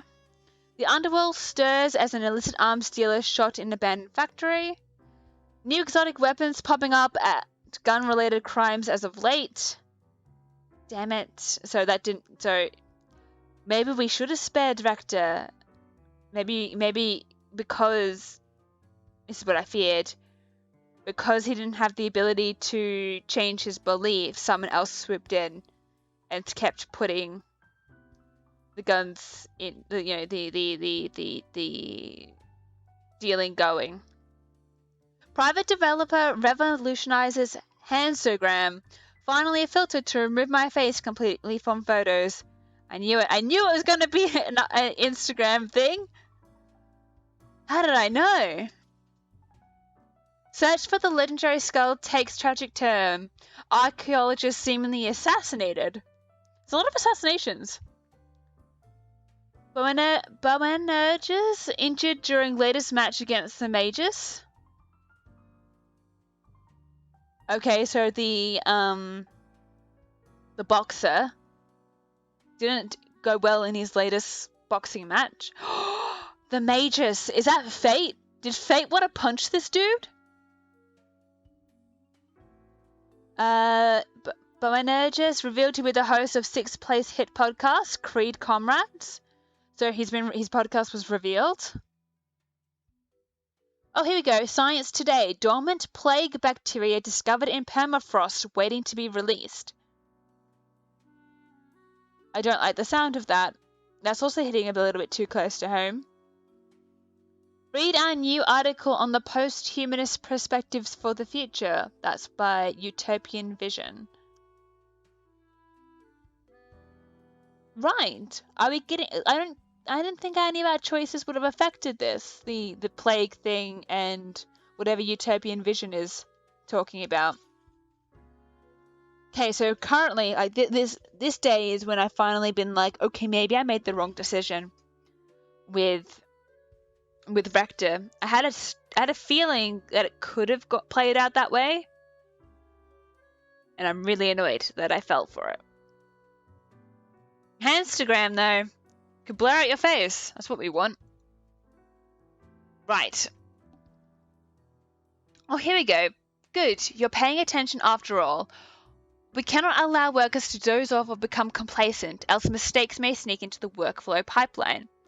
2 humans have to die. We have to spare any humans with a science background. So I'm guessing that he is worried about the plague thing. That's in permafrost. Alright. Let's have a look and see who we got. How many people have to pass away? 2. Erjo Bengol. 26, archaeologist. Nice moustache. Erjo is currently organizing an excavation in the colder regions, digging up some permafrost in the hopes of finding artifacts from the fabled age of colossal hamsters. So is this the guy that found the plague that's been mentioned here? Colossal hamsters, though. We've got Ivars Berg, 28, game developer.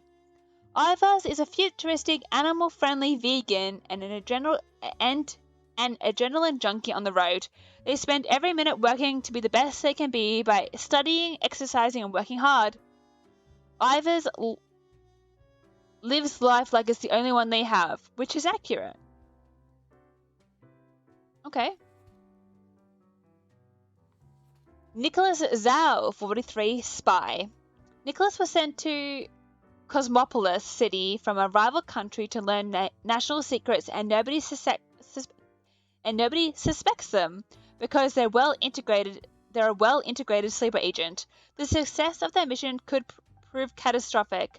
They built a family for cover, although Nicholas has become increasingly attached to them. Alright. Yay! Congratulations, Blanky, for becoming lunch. The giant hamster guy needs to die? We'll see. We've got Theodore Joseph Palikowski, age 30. He's a pilgrim. Nobody knows when Theodore started their pilgrimage, but it is speculated that they have been walking along various pilgrimage paths, helping random strangers and righting wrongs for almost 10 years. Ayasha Moore, 28, a cosmologist. 10 years, Ayasha has spent gazing through a powerful telescope at the stars all across the universe. Bit by bit, they become ever more convinced that the whole world is actually some sort of a simulation. A realistic reproduction crafted in binary. She knows too much. But I think she's a scientist, so she has to stay. Then we've got Lillian Kerr, 39, a climate scientist. Again, has to survive. Lillian hails from a small village on the coast where they spent their early years studying ichthyology. This later inspired them to turn their attentions toward global matters, to the multitudinous interrelated networks that make up our planet.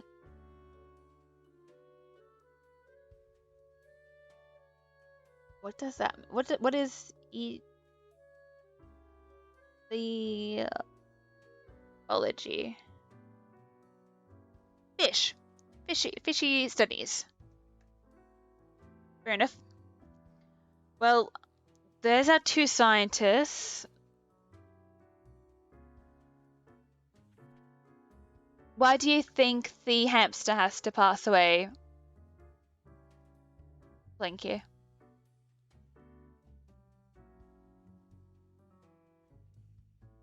I mean, I feel like the obvious choices are the spy to pass away. You know the outcome. Right. Well, I really don't appreciate like that. If you had any other reasonings to say this, then that would have been nice for you to put forward. But I did want to play this myself.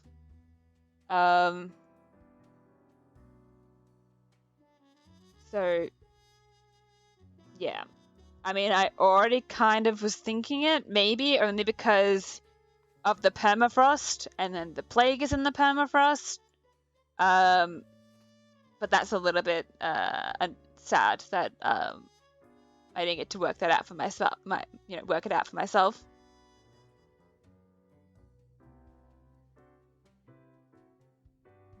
Anyway. Alright, so those are two scientists. I'm going to just spare those. A cosmologist is a scientist, right? Yeah. 90% sure.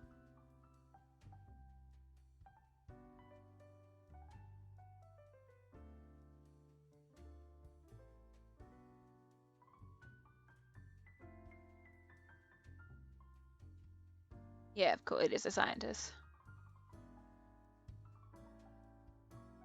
No, cosmologist is studying of the stars. I just googled it, just to confirm. So you're all fine. You two survive. Alright. So, having a look... These two I feel like were the obvious choices to keep alive, and then these two were the... Well, this one, the spy was definitely the choice to murder, and then the archaeologist was a little bit up in the air. The pilgrim seems like one of those ones, he's helping people. He's probably a good one to keep, and then maybe Ivar was another one that you could be kind of on the fence about. But what happens if we kept the spy alive? That could be interesting. Actually, unfortunately, I do need to have a small break because this headache is becoming atrocious. Let's get into this. Let's get back to these decisions. Now, one thing that I'm thinking about with Nicholas at the moment.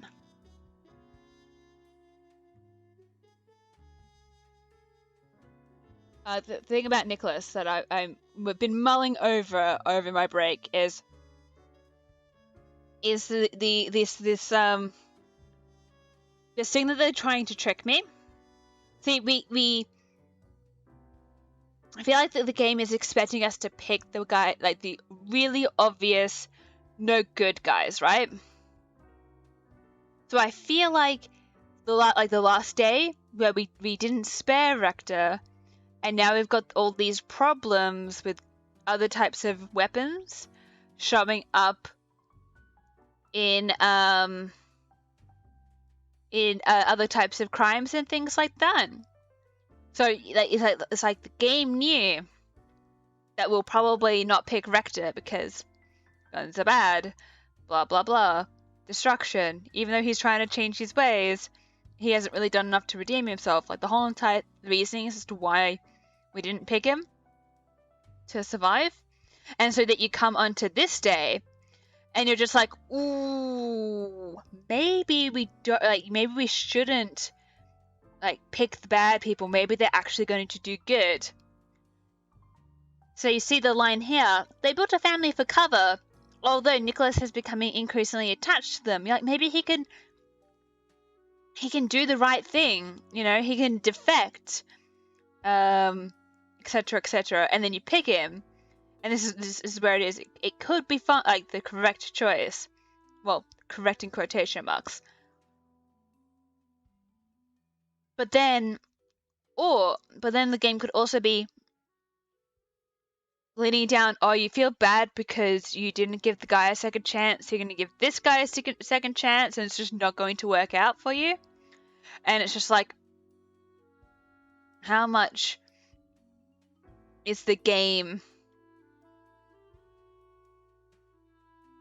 manipulating me to pick certain people? or just be paranoid about the choices that I'm making. You could, but I'm just sitting here going, I'm connecting dots where there are no dots to connect. I'm like that guy with like the red string everywhere, being like, the first time that I picked a choice based on this type of topic, he was fine. He had a smile on his face as he was shot out of a cannon. Then I made a similar decision, but now that it's had a slightly it has had a negative impact. I thought it might do, like someone else would join in on the on the gun trade, and they're worse. They're not going to have the change of beliefs as the other guy did. And now I'm sitting here going, are they using my doubt of maybe I could give this guy a second chance to be like, you shouldn't have given this guy a second chance. I mean, it's national secrets. Well, what does that mean to death? To Grim? To fate?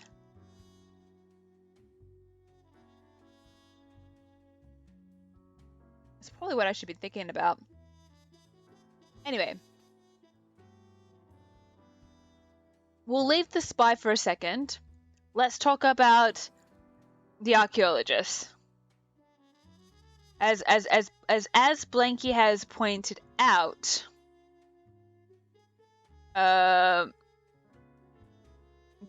Blanky argues for the removal of the archaeologist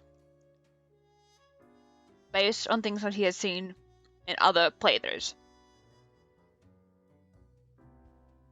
I was originally, when I was looking at what he was saying, already being like,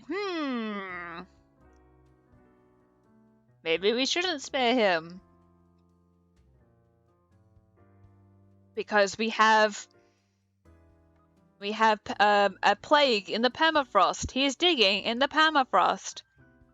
He could release it by accident.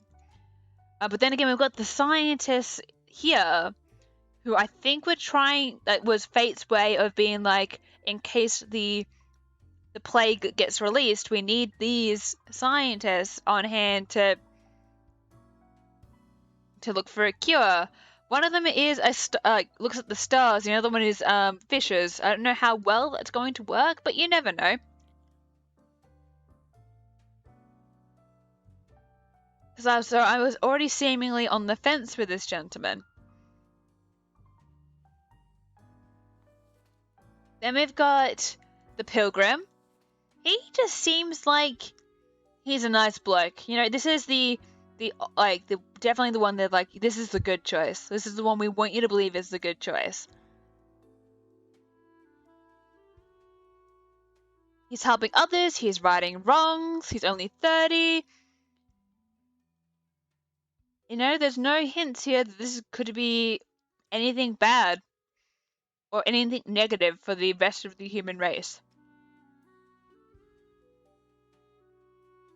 You know, he's doing no harm.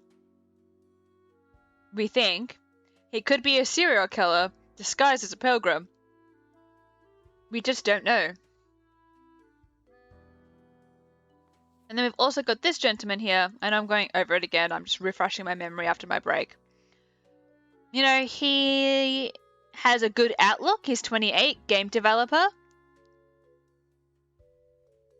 He's trying to be the best that he can be. Any of these people could be actually after the virus, or no one is after the virus. It's just going to be an accident that's going to be released. It's a bit weird. He's an adrenaline junkie. That's a choice.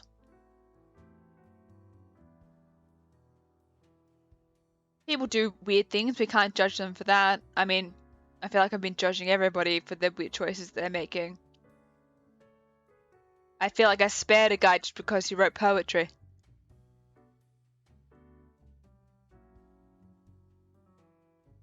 Blanky thinks we were going to spare the game dude. Fair enough.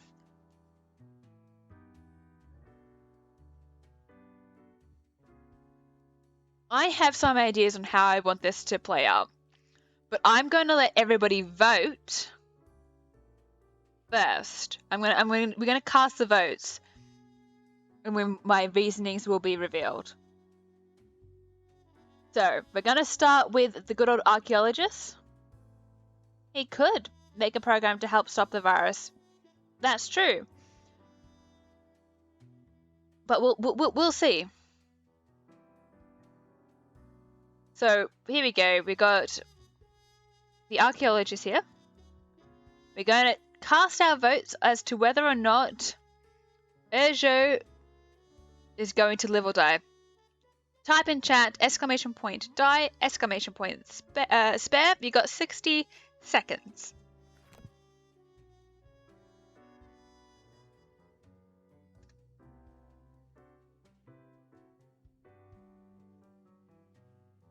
And this is not because Blanky said that I should do it. I was going to do it anyway. Because of the permafrost. Alright, we've got 3 votes for death.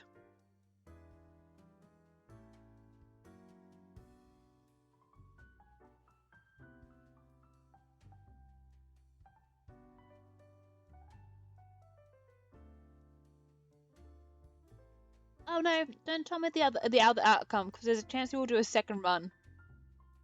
And we can pick different things. But I appreciate the offer though.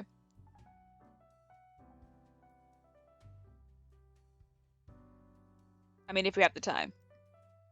I am taking my sweet time during this game. Alright. Goodbye. You are the weakest link. Alright.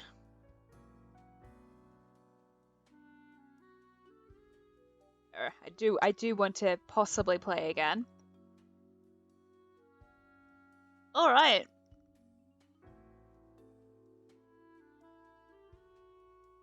Let's look at the Pilgrim. We'll vote on this gentleman. Helps random strangers, rights, wrongs. We're doing it for 10 years. Get your votes in chat. You've got 60 seconds. Here we go.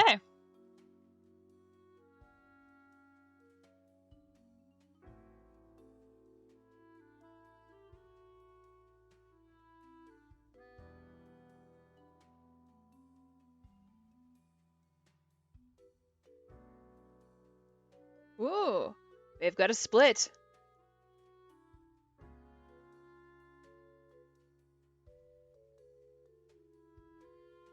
You don't know? You don't have to vote now, Ice. You can let the time run out, and we'll put him. We'll come back to good old Pilgrim, because we can discuss the other two.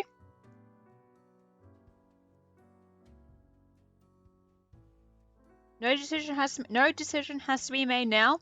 I could change my mind later. Blanky, what's your reasoning? If you want to say it in chat. Why should the Pilgrim die? We'll put him back into the pile.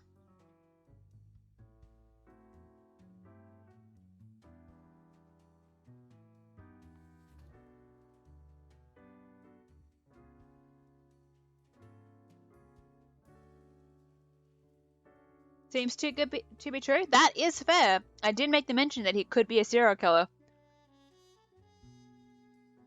There's always a chance.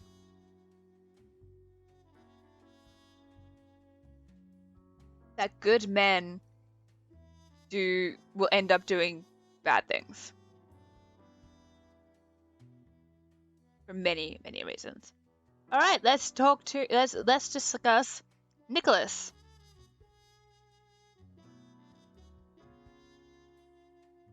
The spy. I really want to see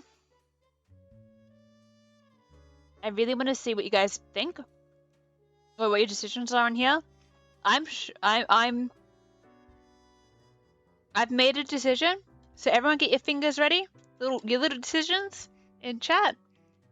Let's go. Let's decide the fate of Nicholas Zhao, the 43-year-old spy.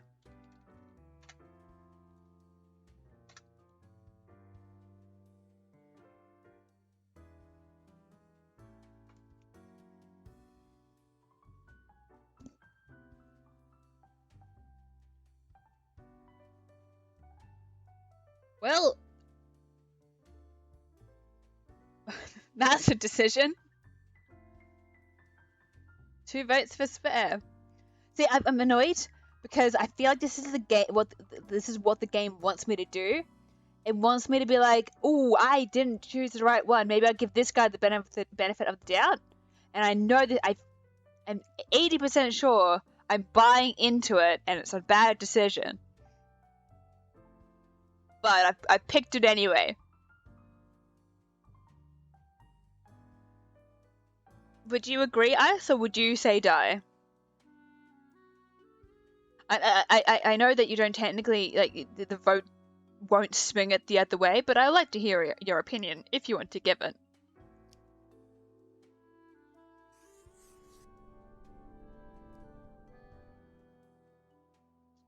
Die it was.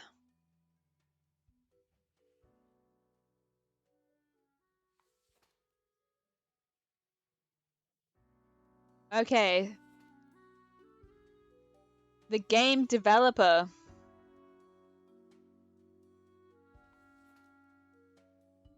And the pilgrim. This is our final choice. One of these gentlemen has to die.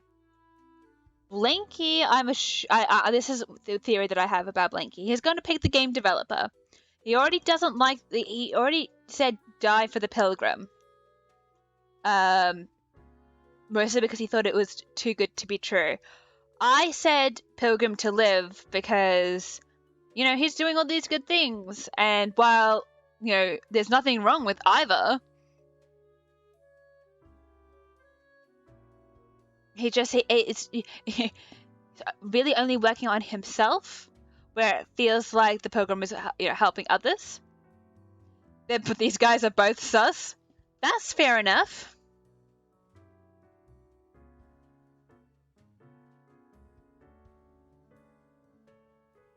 There's nothing wrong with either of them, really.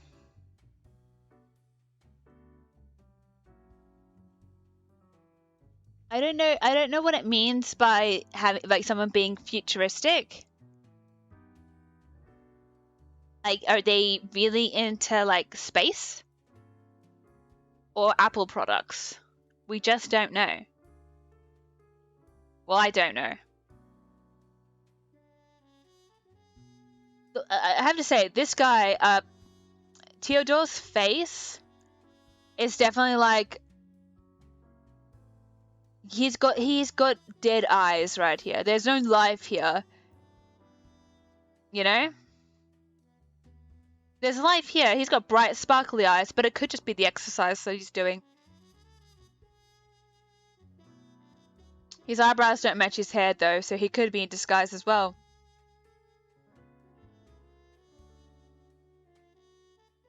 That's fair.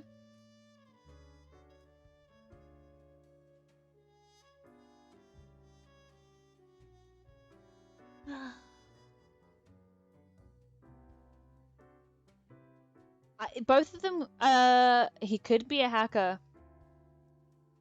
Both these guys could be both, like, negative, or they could both be positive. I forgot what I was going to say.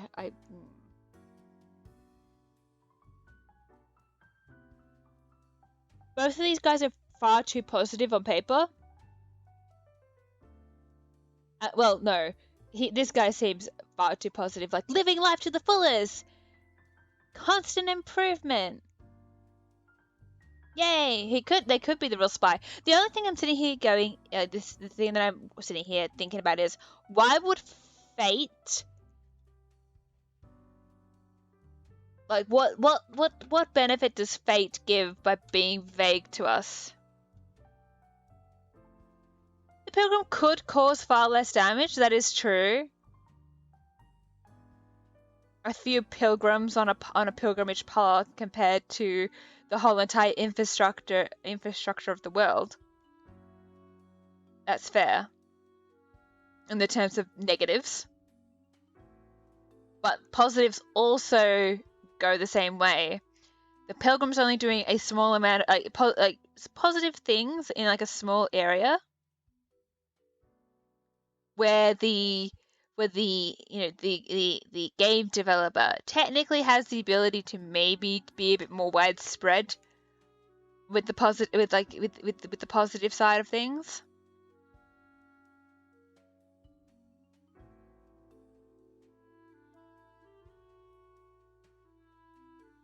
All right, let's vote. I once again don't know.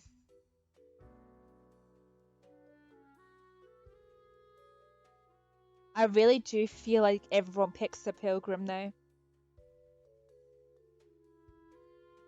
He could do. He could do. There's no doubt about it.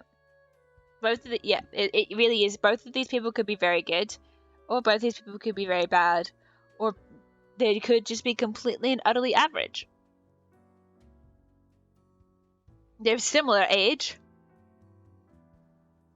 so technically they've got a lot of time to spread their influence. That sounded really bad.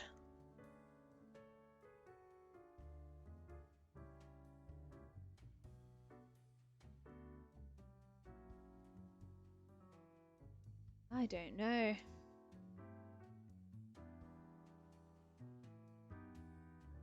I honestly don't.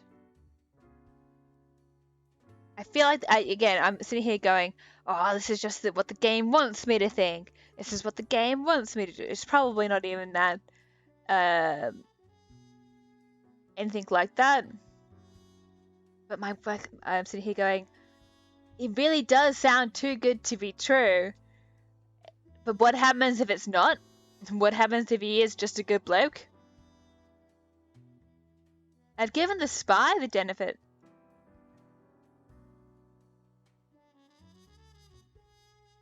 Okay. Alright. Just to get it in the red book, we'll vote on the game dev.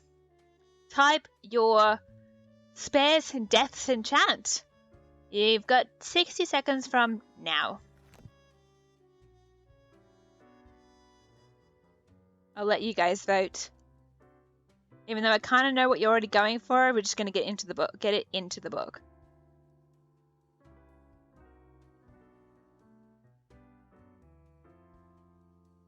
My vote doesn't count, but I was actually not going to spare him. Alright.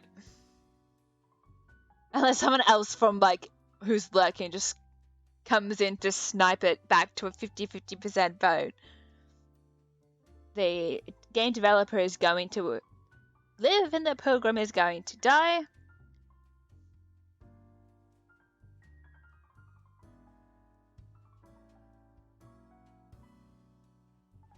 And we'll just continue on. I almost clicked die and I would have felt terrible. I would have felt so bad. There we go. Alright, Pilgrim. You get to see whoever you were believing in sooner than you would have thought.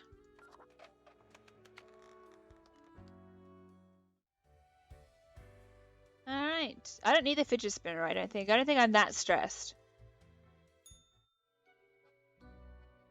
Hello, Fate. What a day, Grim. What a day. Let us go over your conduct first. What did I do? What did I do? Did I do something wrong? Good. Oh, thank I God. see the correct amount of profiles. Today seems to be in order. Don't scare me like that. That's not a very nice thing to do, you know. Anyway, Grim, 5 days you have been with us. How does it feel to make the difficult choices? I didn't like it at first, but I've grown to enjoy it. Meh, a job like any other. Honestly, I feel like I'm not killing enough people. I crave more. I still feel awful about every choice. Every moment is living hell. I hate this job. I'm tossing up between meh, a job like any other, Or I still feel awful about every choice.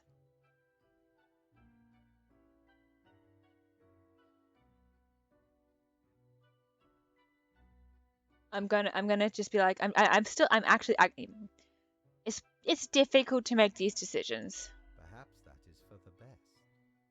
It may keep you connected to the world, holding off the indifference.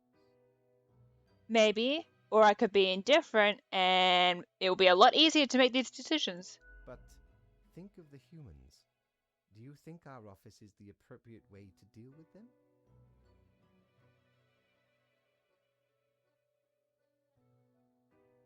I'm not sure. Ah, the question is too difficult. After all, you have not even lived a week. You have not seen what the tradition has wrought. You know, that is correct. I don't have a lot of experience. I keep forgetting that I've only been alive for 5 days. This control over all the lives, unbeknownst to the humans. Do you not consider it unethical to make the choices you made? But you hand out the rules and make me do the choices. Can't worry too much if this is what has to be done. I'm not happy about the situation, no.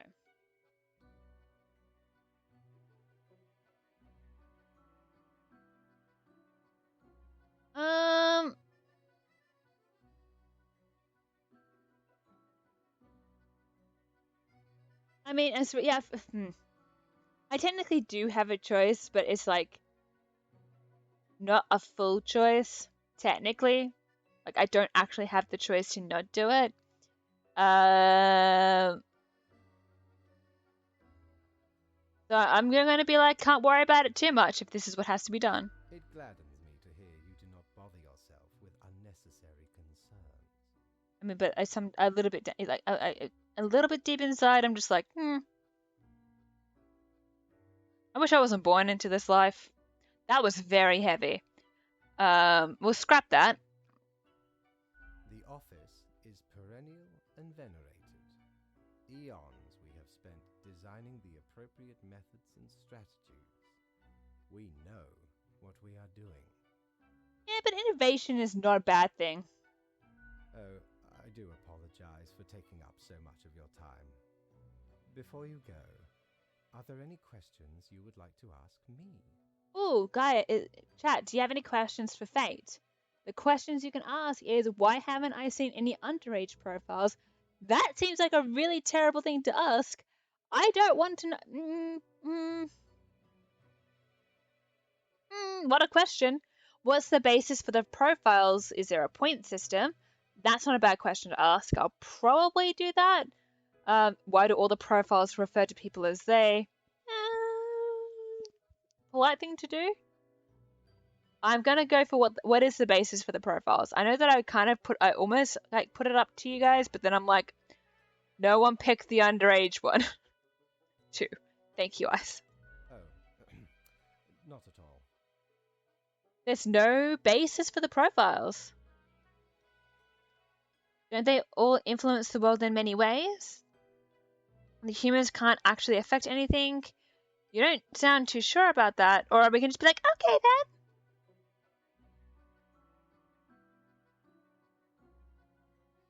We can keep questioning, or we can be like, mate, the hell? Make a statement. Then I'm worried he's going to be like, I don't pay you to think. And I'm like, apparently, no, actually you do. If you didn't pay me to think, then why did you give me a brain? You know what? I'm going to bite back. I'm going to bite back. Actually, In all and in none, yes. is it predetermined? What about free will? I'm so... Oh, sorry. Humans have some free will, sure. They can make a variety of choices. Yet what matters is that they cannot escape the inevitable. Right. Okay. The life-threatening situations that bring them onto your desk, a result of their own deeds and decisions. Fair enough.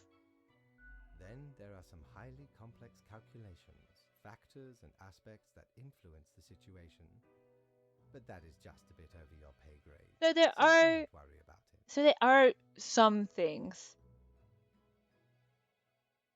that are taken into consideration. But mostly it is, are they in a life-threatening situation or are they going to be? Well, it's time for a decision. And the reason and how they got to those situations is based on the choices they technically make. But there's like a lot of different life-threatening situations that they could get into, but majority of the time they'll end up in at least one or two if they survive the, one that will lead to their demise, I'm guessing. Anything else? No. Right. It has been enlightening. I bid you a good night. See you tomorrow. Were you testing me? Is this going to come up in my performance review? Let's go to sleep and start the next day. After I go shopping. Good patron, me ship of goods is at your service. Okay, what do we got? The Calavera. Only a noble craftsman can craft an alphanique of this caliber. I'm sorry if I pronounced that incorrectly. Exquisite, tasty. No one can deny I would have the sweetest possible visage if I wore this. Hey, it's my snow globe that I can't afford. No worries, I thank you so much for the lurk. Stay safe, stay cozy, and I can't wait to see you again. No, I really wanted the lamp. I still want the lamp. It's very, very interesting. Thought-provoking. Alright. Let us have a look at the social medias. There may be hope for our planet yet. Scientists on the verge of a breakthrough that may help the dwindling fish population. That's good. Overfishing is a problem. Archaeologist impales themselves on a massive tusk of a supposed giant hamster. Well, he did find them. Good on him.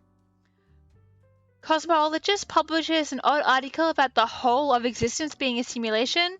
Scientific community baffled and amused. Potential spy under investigation after leak of important records to the Quillian Intelligence Agency. Okay, so it didn't work out. Oh gosh darn it! He made Yitcoin. Market experts warn against investing in Yitcoin. Great, so not only were our important documents leaked, we have Yitcoin. Didn't hear anything about the pilgrim though. Nothing said there.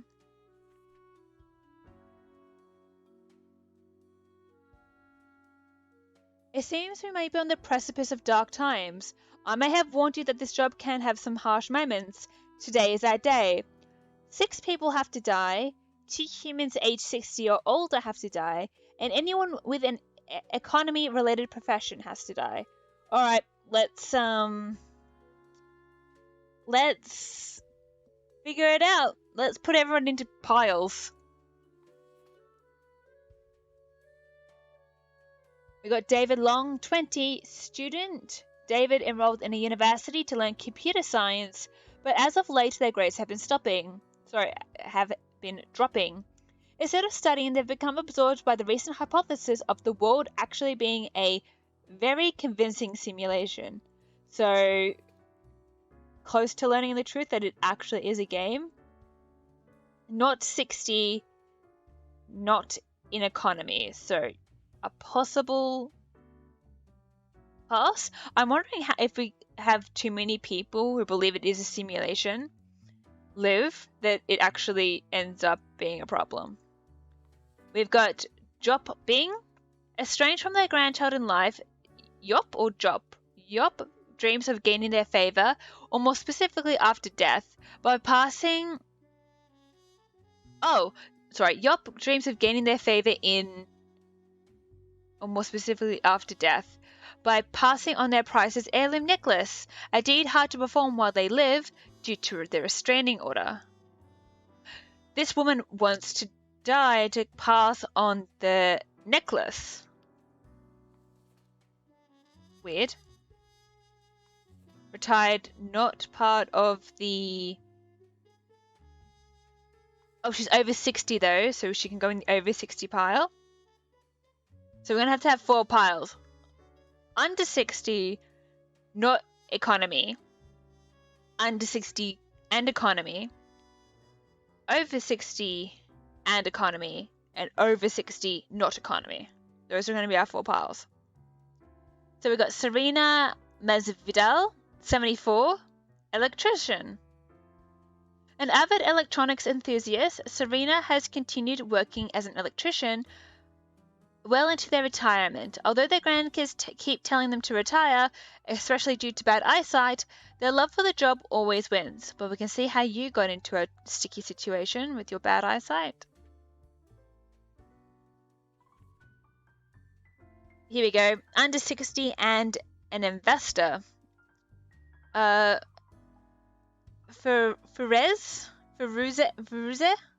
is an avid investment enthusiast, spending all their waking hours tracking stock prices and buying and selling stocks randomly.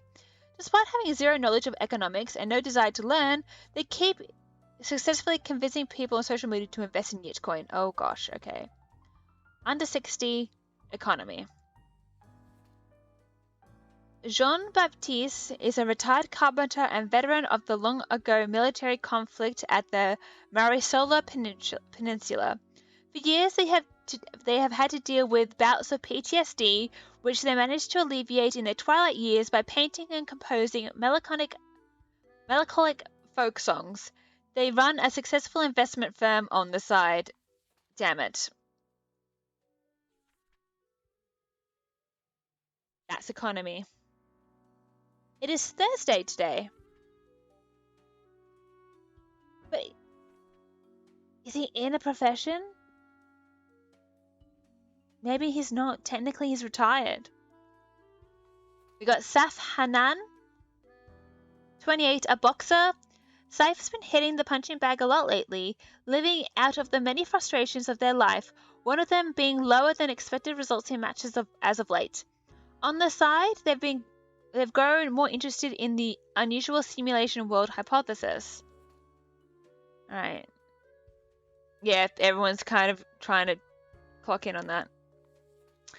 Here we go. Raz is a 53-year-old banker, a widely celebrated economist. He is called the preeminent expert in market manipulation. For the past decade, they have appeared on many television programs advising people when and where to invest their funds. Well, there you go. Well, good morning for you. 3 a.m. Thursday.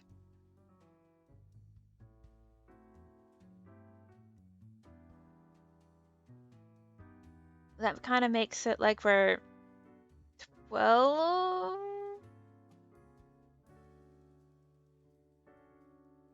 just over 12 hours ahead, I think.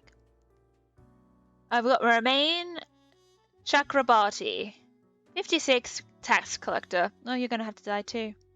Romain is an extremely menacing person. They used to be an enforcer for a loan shark and constantly look like they're going to break any and all kneecaps in the vicinity. This makes their tax collecting job rather easy. Alright.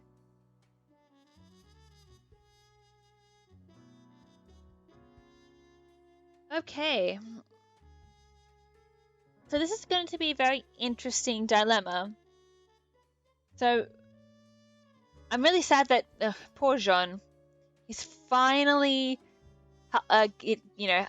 going over his trying to get over his PTSD, but he runs an investment firm, so he has to go. And then all of these people have to go as well, because that's economy-related profession, I think. Is tax collecting an economy-related profession? I would think so. It deals with taxes. We've got to the taxes part of the game. the taxes. And that means we need to,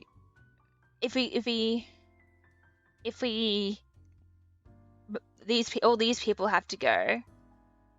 We've got one person over the age of 60, so one of these people have to go, or both, and then one of these people will have to go. If we only pick one of these. Well, I'm gonna mark off the people that I think are in the investment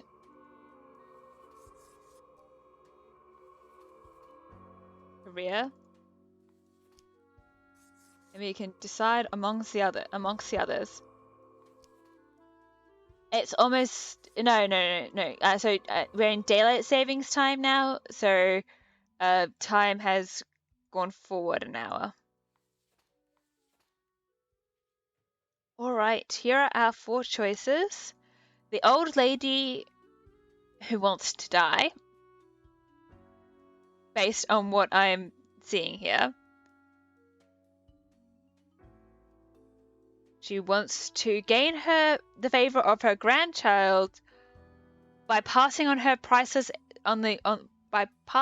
priceless heirloom necklace by dying. Yes.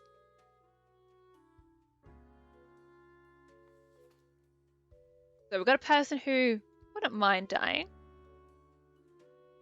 We've got Serena, who really needs to retire.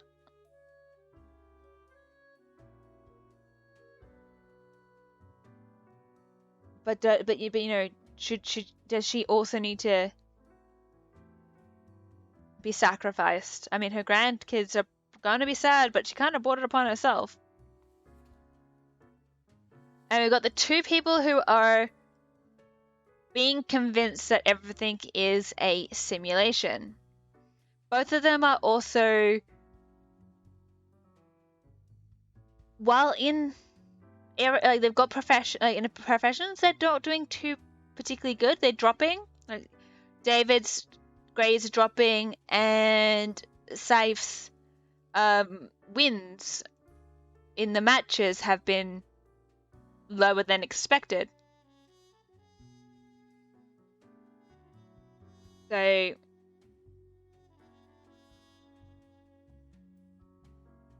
they're on a little bit of downward slope. I am worried that if too many people who think that the world is a simulation, we're gonna have like an uprising when they realize that this is technically a game, and that concerns me. So I want to not do both here, and I don't. So I just want to split it. So it's that's what I want to do.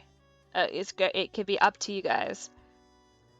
But we do need one more person over the age of 60. So do we go with the person who is seemingly wanting to die, unfortunately? Or do we go to the person who really should retire? Make their kids very unhappy. But it's a kind of I told you so. The kids told you so.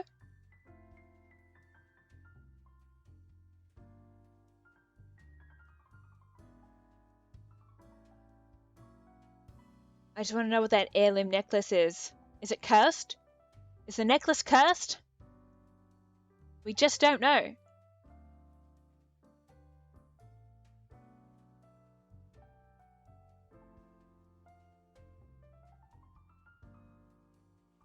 Probably cursed. If we don't grant her wish and have her hold on to that cursed necklace that little bit longer.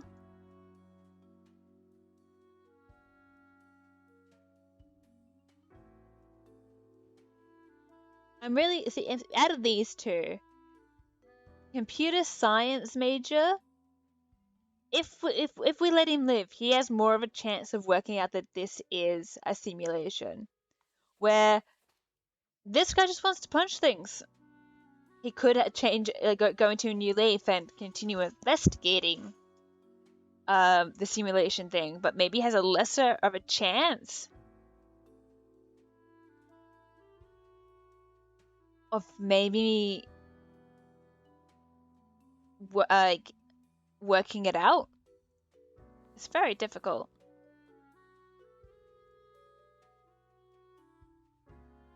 I want to know what you guys think in chat. Should both the elderly people live, or should we just take one from each age group, under 60 and over 60?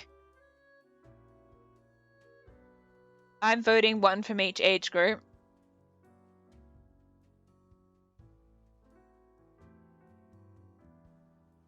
What do other people think?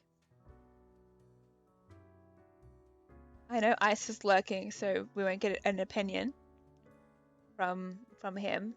Maybe, maybe not. You don't know? Alright, we're gonna go with my choice. One from each age group. I'm going to leave we're gonna work on the younger ones. Your phone is going to die? Oh no! Well, I'll let you go then. Are you able to charge it at work?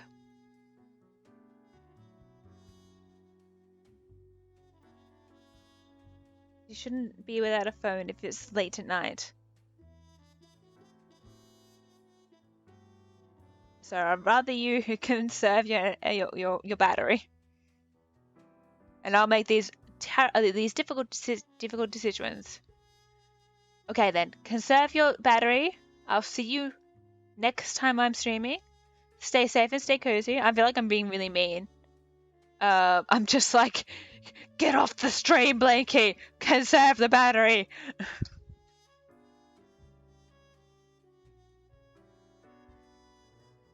That may be the case, but you know, me being a warrior is, I'd rather you have your phone ability to call just in case.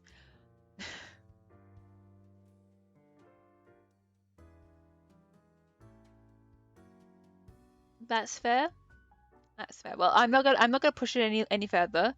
I'm gonna try and make the decision of which of these two lovely gentlemen is going to perish. Actually, I've kind of already made the decision between the two. As I explained, I feel like David is going to be too much of a risk to the game, as you know, he's going to work it out. This is a simulation more than safe new. And that's all I'm basing this over. Because otherwise they're very similar. They're both kind of similar ages. They're both going through a little bit of a rough patch with what they're doing with their lives. And both of them are very interested in the simulation world hypothesis.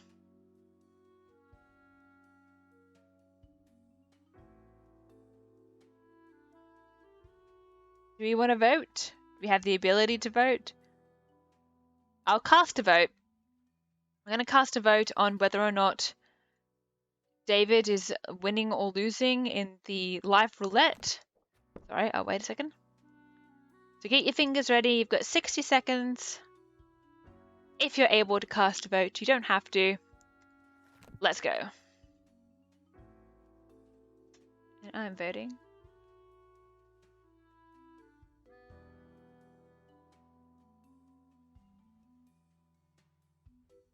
Myself.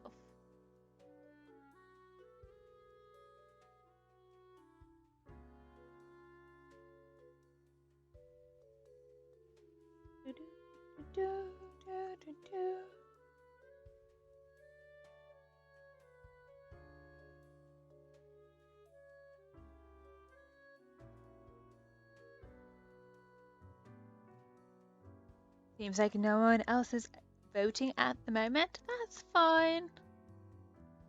We're all good.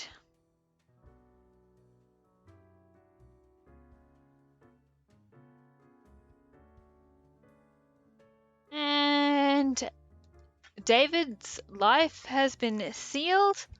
I'm kind of worried about any further really difficult decisions that I'm going to have to make. You are living.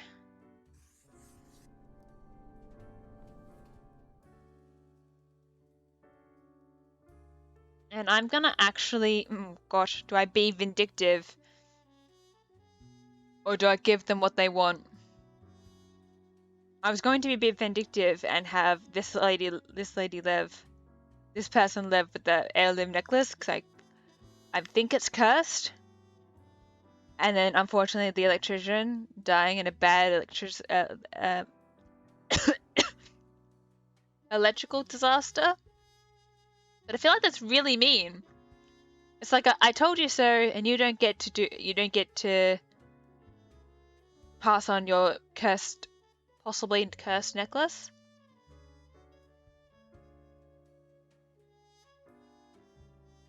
But it could be interesting.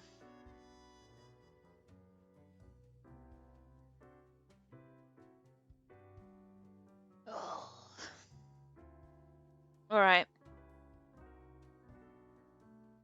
We'll see. We'll let you guys vote on this. Oh no, I think it's just probably best if I make the decision.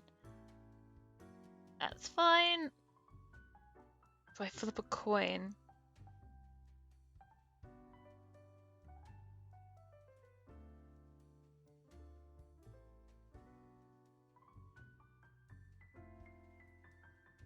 In the end, like she could pass on her necklace, and then the grandchild just puts it in the trash anyway. And then she gets to spend time with her kids. I have a strange feeling if she doesn't get what she wants now, she's just gonna keep trying. Alright. Eeny, meeny, miny, mo. I can't believe this is what I'm doing.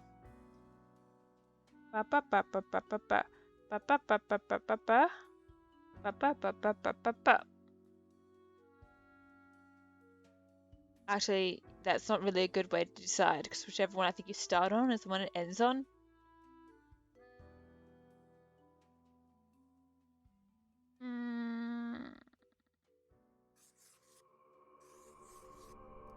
Worried about the curse necklace.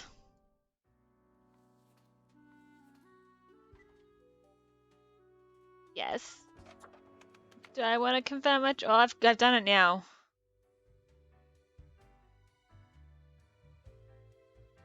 Hey, Fate, how you doing? Look how happy the cat is. It looks to be a rough day out there. New recruits often falter during dark times. Well, I don't think I did. I think I did everything that I needed to. Yet you seem to have performed adequately. How do you feel after such a day? There was a lot to do, but I worked it all out. Putting things into lists and piles tends to help. Good, good. We have to do what is necessary, even if we do not fully understand why. Is there a reason why I can't understand why? Let us hope these days do not continue. Any idea what happened? Don't you know what happened? You're in charge after all. Perhaps an economic crash, corruption, bad management. I know it was bad. That is what matters. I don't really care. Death is death. Beats me a day like any other. I'm gonna go for the economic crash. Interesting. An insightful streak may yet rattle inside that skull of yours. But are we causing the economic crash because we've just eliminated a whole bunch of investors? Or are the investors getting out of hand and that has led to an economic crash? We just don't know. Off you go now, Grim. Good night. I feel like I'm a child, and it's just like, good on your report card. You get to have breakfast and then you get to go to bed. Run along, kid. Get up to no trouble. Be good at school. I got absolutely terrified by the money. What do we have? Can I go to... Need ye cures for ailments or a trinket to ward off a curse? What do we got? A fancy bow tie. This suit will make me look sharp and professional, while the bow tie adds a subtle flavor of levity, fit for the funeral of clowns. The mirror.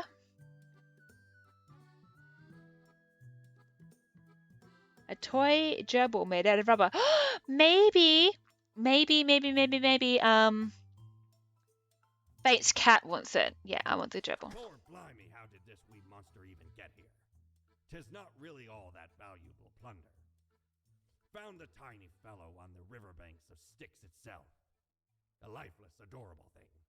Can't imagine it being useful for anything. But sure makes delightful squeaks when ye stroke it. Makes me happy. Oh, is Mortimer being fired? Also, I like this guy's cleaning.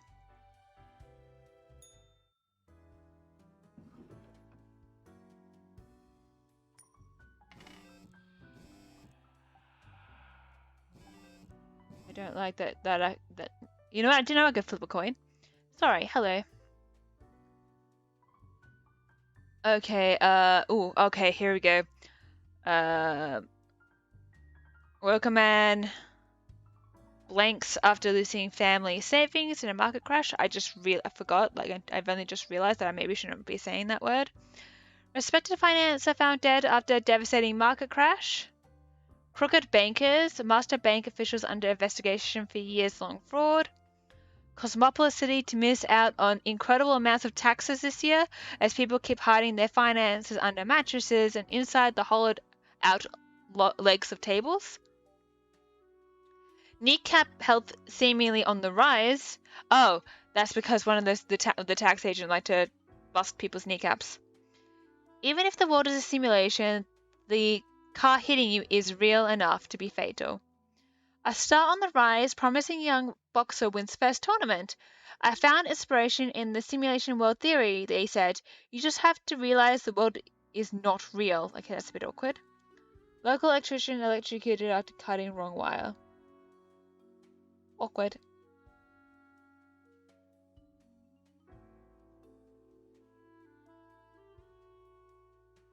Didn't hear anything about the cursed necklace assumption or the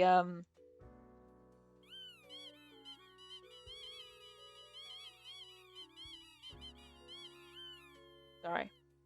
I want to give it to the cat.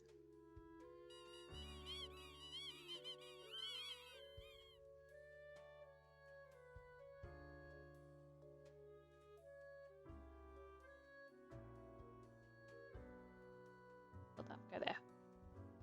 Alright, stop being distracted by the cute things. Let's go. Okay, see if we can clean up the mess from yesterday. That might give you just the boost you need. Don't forget, you may leave troubles behind, but new ones always lie ahead. So 2 humans have to die. Spare humans who seem helpful against the troubles.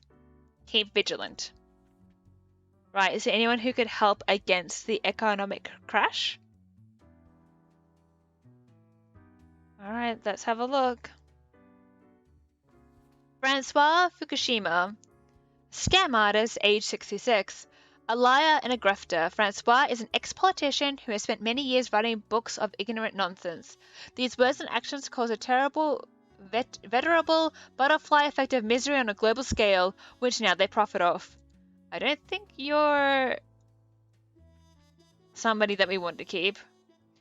I bet you all of these people are going to be negative, and we had to pick the lesser of the several evils. And Antonioni?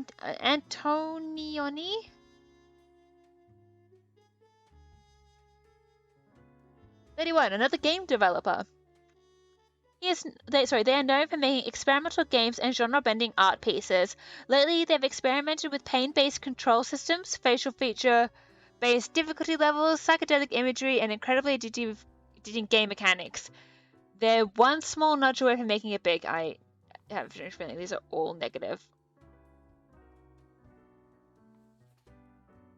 Nzinga Agu, 24, student. Nzinga is a transfer student whose home country is currently in the middle of protests against the regime. They're happy to be away from it all, but they're worried about their families back home. Their school is also doing a smaller protest, which is elevating their stress levels. Not too bad. Not too bad. Esoteric self-help mentor? Sorry, this is Arissa, no surname. After years of struggling to pay their debts by selling nostalgia-laden merchandise of a vaguely self-help nature, Arissa finally found a brand new avenue into helping people for money, dyed rocks, and magic-infused minerals. Right. Satsumi Fischer, 35, a trainer. Satsumi is an ostrich turkey trainer. What? An ostrich jockey trainer. Having been an ostrich jockey themselves until an ostrich kick ended their career, they know what it takes to make it they know what it takes to make it in the brutal world of ostrich riding. After retiring, they see the birds as nothing more than a means to an end. As such, they run an ostrich fighting ring on the side. Right. Aldos Valro, 28, a domestic worker. Aldos provides household services for the elderly, especially those who have problems with mobility. In order to cope with the existential dread constantly lurking around the corner of their mind, they've grown interested in the simulation world hypothesis their friend Saf told them about. Oh gosh, no. Consequences for my actions. They're here. Great.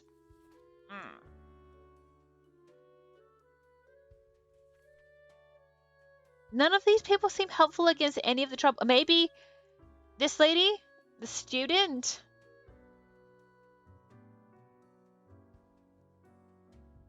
I'm really worried about the simulation thing, which I think is the overall problem. How many? 2. Oh, there's gonna be so many terrible people.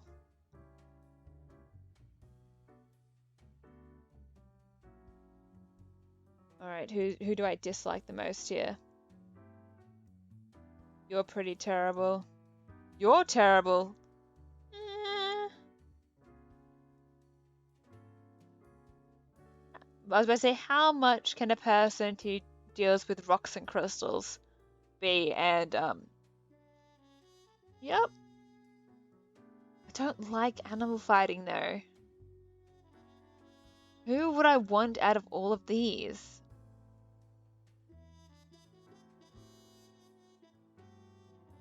I don't like any of them.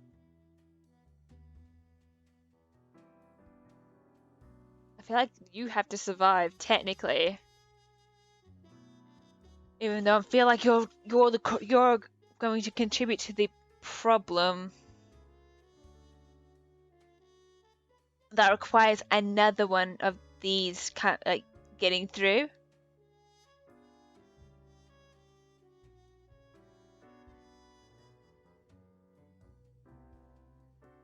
Now, really difficult. Alright. I don't like this.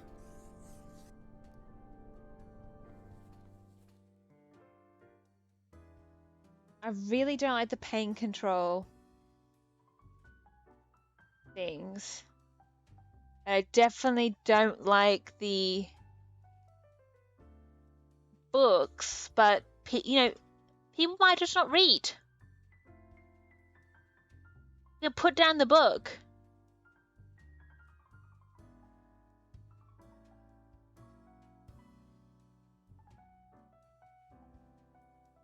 Yeah, we're gonna definitely get rid of this guy.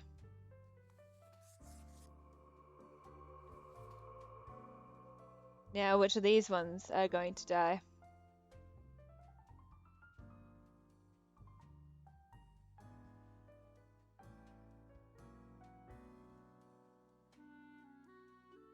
I don't condone anything bad happening to animals, though.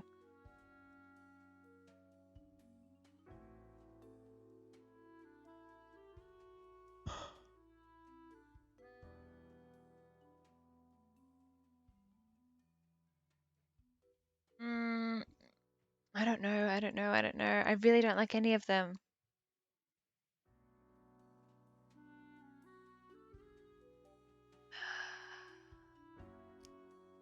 Alright, we'll keep the problem persisting.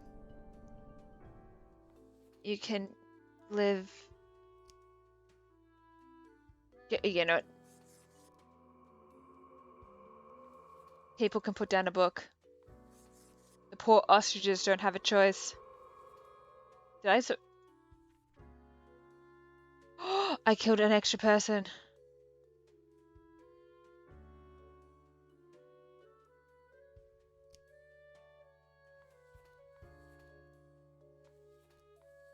Bollocks.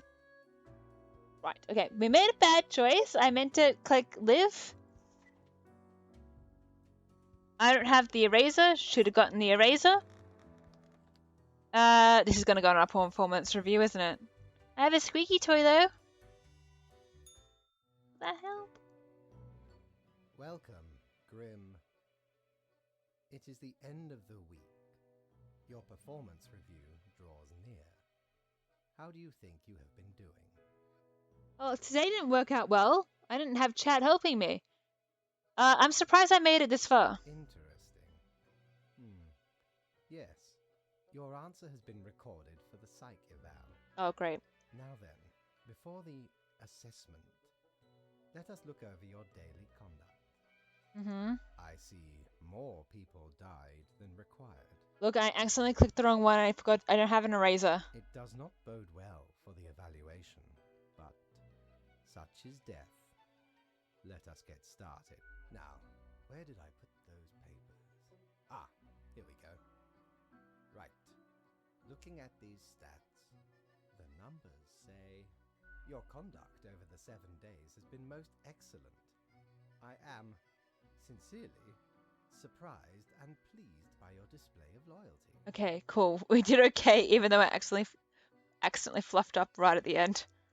So much so that the office has deemed you fit for a raise. Yay! Thank you. Oh, do not thank me, Grim. We are just getting started. That does not bode well. Speaking of, the raise also comes with a prize.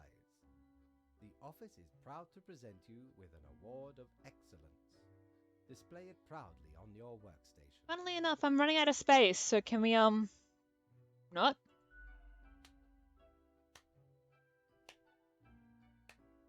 This sounds like sarcasm. Do not let this cloud your judgment. You still have much to learn and many rules to follow. Why am I gonna say I like ice cream? This has been hard. Does it get easier? Silly Grim. This was an evaluation period for a reason. Things will only get more severe. Right. As such, your 7-day evaluation period has concluded. You have passed. Thank you. Do I get to go to middle management? That is all. Until tomorrow, Grim. So you're saying I don't get to go to middle management? Guys, I don't think we're making it to middle management. I did not get any money because I just did so poorly. Alright, what do we have down here? I know what you're thinking. I do provide ancient powerful widgets. I have a pair of sleek and stylish modern glasses that grant a pleasant face to wear and made me look wicked smart. Way smarter than the boss, you know. I don't particularly want the fidget spinner. And I really just want to go to the pub though. Alright, new day. Best newcomer presented to Grim Reaper for your contributions to the killing of many humans. Alright, that can go there. If I put that in here, does that come with me? Right, how did we do? We need to take proper care of the elderly as average population age continues rising. Continued activity is key. Ostrich fighting ring seized. A new fad strikes the affluent of the city. Endless thousands spent miracle Endless thousands spent miraculous minerals. Local pet rock zoo explains, someone keeps stealing our rocks. Okay, that's that rock lady. She keeps stealing the rocks out of the rock zoo. Student protest gets out of hand. Severe property damage racking up. Whoops. Oh gosh, no. Politicians attempt to introduce bill that bans small gatherings and protests. The golden age of multi-sensory gaming is here. Everyone is playing the Languid Tower and several Languid-likes are already being developed. Did the Languid Tower kill its creator? Oh, so we didn't even stop it anyway. Popular political commentator dies of a heart attack. Okay. Right. An odd hush ripples across the world. That is what happens when someone is not paying attention to their instructions. Keep this up and the world will be nothing but vacant ruins. Good for tourism perhaps, but not much else. 3 humans have to die. Spare any humans with a religious background. Right. Okay. Who do we have? Masashige Oni Lanslow? 66 engineer. How many people have to pass away? 3. Part-time scholar, part-time engineer, and part-time musician who delights in building their own musical instruments out of scrap and spare parts. Okay. Dimitri DiMello, 42, a groundskeeper. Dimitri maintains the landscape surrounding the Central Cosmopolis University. Because of this, they become acquainted with a number of people in the education system, and through them, they've heard of this thing called a simulation world hypothesis. Okay. Mercury Saint. Oh, I don't know how to pronounce their surname, and I felt terrible. They're 43 and a motivational speaker. Nature was not stingy when it came to granting charisma to unto Mercury. A true silver tongue, this smooth talker could convince anyone to do almost anything. As such, they found their calling in being a motivational speaker. Recently, they've included proselytizing into their oeuvre. I think that's religious like. Doing a quick Google. Can't pronounce it. Proselytizing?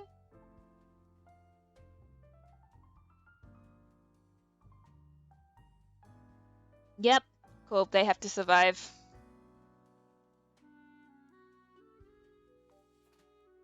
Congratulations, you made it. Chase Fontaine, 32, a legendary guitarist. Sorry. Chase absolutely loves shredding guitar solos. The more technical, the better. Their fingers pick and slide over guitar strings so fast that most cameras can't even catch up. They're an idol to any ambitious young guitarist to be. And Raza Gilroy, priest. Oh, well, you already have to make it, don't you? Raza has tried to be a stalwart guide to the spiritually lost for over 40 years. They've always been open-minded towards philosophical criticisms. Now, in their old age, are growing doubtful about religion in general. They're also suspicious of the fundamentalist dogma that's been slowly creeping into theology. Well, you've made it, buddy. Keep having those doubts, and you get to live too. Those are our 2 religious people, and 3 have to die.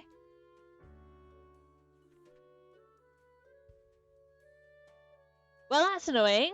I didn't get much choice, did I? This is really annoying. I wanted to keep a few people.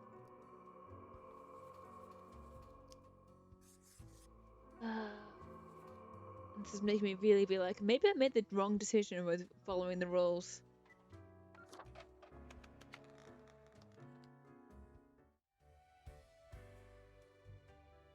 Hello?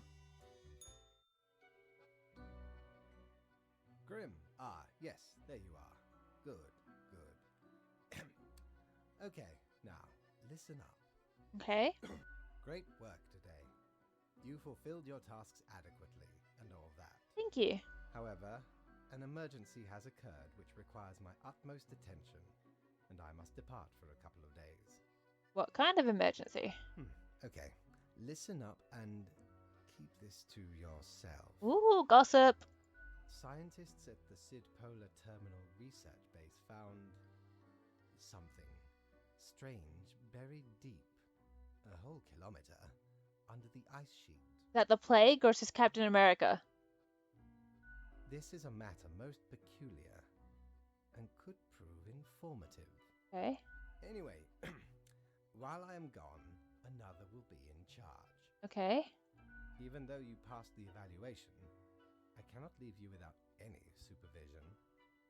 You will have more freedom, sure, but it is not limitless. Okay. Therefore, you will have to continue your daily reports as usual. I will be informed of your progress. Who will I report to? Why, you are already acquainted. It will be Lady Portington, of course. Ah, the kitten! Hello! Yes, hello. Okay, this is a very good arrangement. Thank you. I've got a little thing. I've got the little squeaky toy. We can become good friends. Do you really want to be friends with your boss, though? I wonder what's happening. I want to get down there. That looks like fun. I love libraries. Friend, your visit's like the sun, regular, and warms the room. Thank you. That's so kind of you. Sorry, this dark cape is a classic attire for any grim deeds. It's pleasantly warm while offering protection against the wind and rain, which you won't actually need as you'll always be stuck in the office. But I can get my lamp. Hello, Luciana. How are you doing? The base the marble plate of yore. The arms melted from the cannons of a galleon. A socket, a shell of a ferocious sea monster. The shade made from the skull of the beast of Hogwarts. The coil bent from the thorns of a rose bush in Guyana. I, me drinking buddy, a master electrosmith, built this illuminator. He also loved to spark me drink and laugh gleefully when me whole jaw sizzled. Pranked him right back by knocking his teeth out. Sounds like a fascinating time. Wish I could have been there. But it's time to go to work. Oh, sorry, sir. I didn't realize you were floating through the wall. Okay. Okay. Okay. We've got some interesting things now. Join Mercury on the path of glory, a commune for those who seek the revelation. I feel like we've done terrible things. Guitar, Virtuoso found dead in their hotel room. Examiner suspects unexpected stroke. Working with plants. Yeah, we're gonna have to look into this. The rake of death strikes and claims the life of university groundskeeper. Nature is a rough boss. Weather report. Windy and dry days ahead. Where are the bees disappearing? I don't like the sound of that. Cute emote. Who's that from? Oh, it's a Prime emote. Fair enough. Alright. So, right after I left, mere moments, it seemed to me something happened at the plant department. Do not ask. As such, I need you to fill in today, basically as a grim for them. I hope it's okay. 3 plants have to die. Can do. What do we got?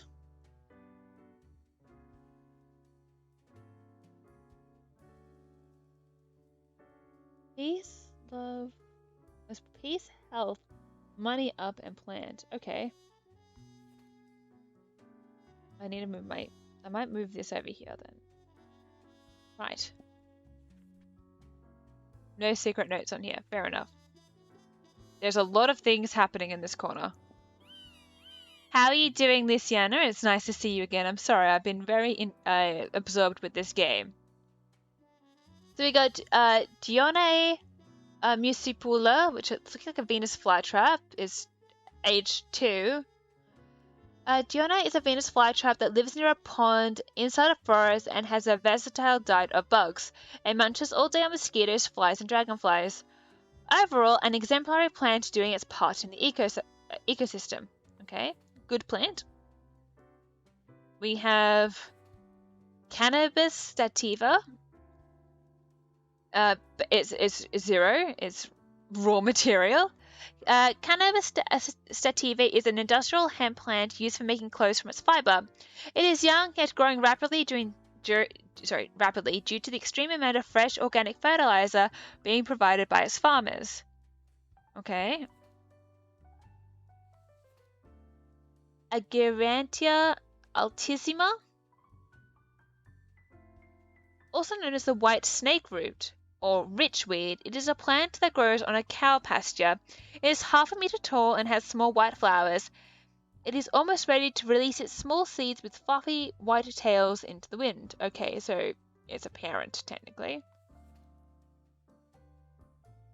Another Venus flytrap is hidden in the grass next to a small path to a local honey farm. It almost got stepped on by a farmer, a dog, a horse, and 2 children. It has good living conditions with plenty of food available each day. Maybe this is the one that's eating the bees. Callie is a round clump of branched tangled stems, each one about a meter long. Callie and their brothers and sisters started growing after a wildfire cleaned up a large patch of land. No other plants could survive on the dry soil. Callie enjoys traveling and beautiful architecture. It's tumbleweed. Right, how many have to go? 3. I'm going to say this one near the honey. And so I feel like this guy has to, you would keep 1 Venus flytrap. I really want to keep the tumbleweed. That seems hilarious. But then who do we get rid of? The snake root? Or do we get rid of the hemp plant?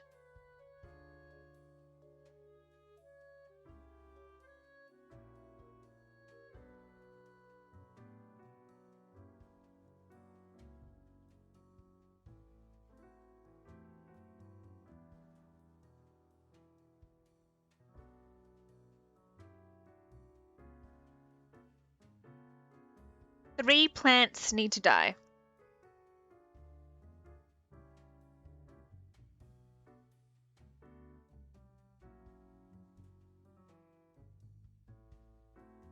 And we've got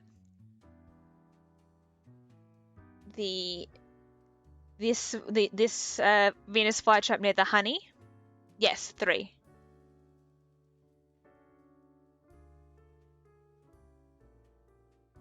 That one is being sacrificed. So I thought we'll keep the other Venus flytrap. So especially it's been, praised as an exemplary plant. And I kind of want to keep the tumbleweed. But maybe we should keep the fiber to make clothes. But it looks like it is going to get out of hand, maybe.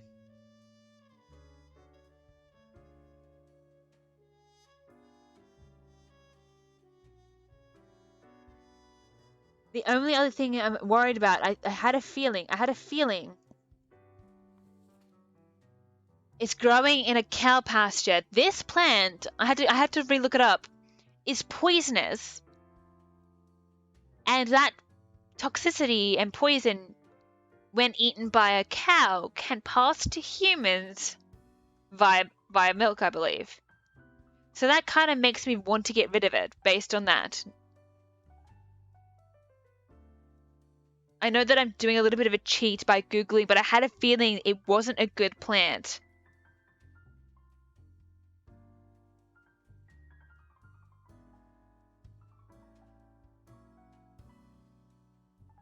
Alright.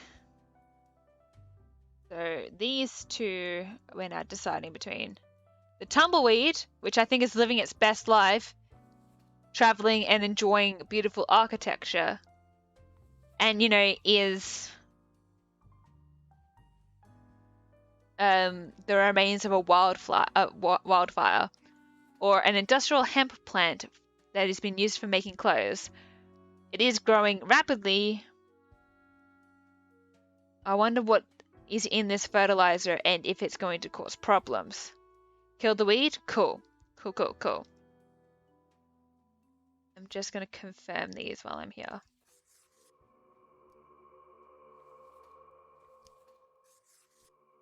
And you can live.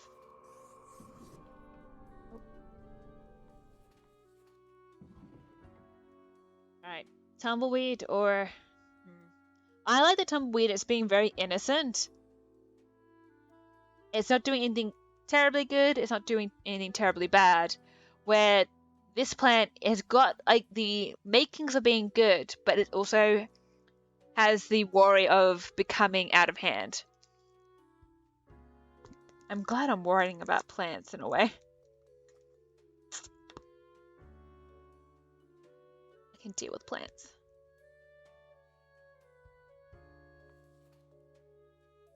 I think I'm gonna go for the tumbleweed. It made me happy.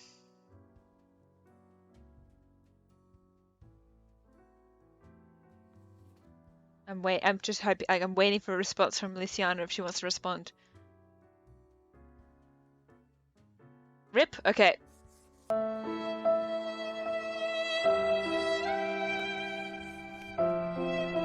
Thank you. Do I get an award for killing many plants?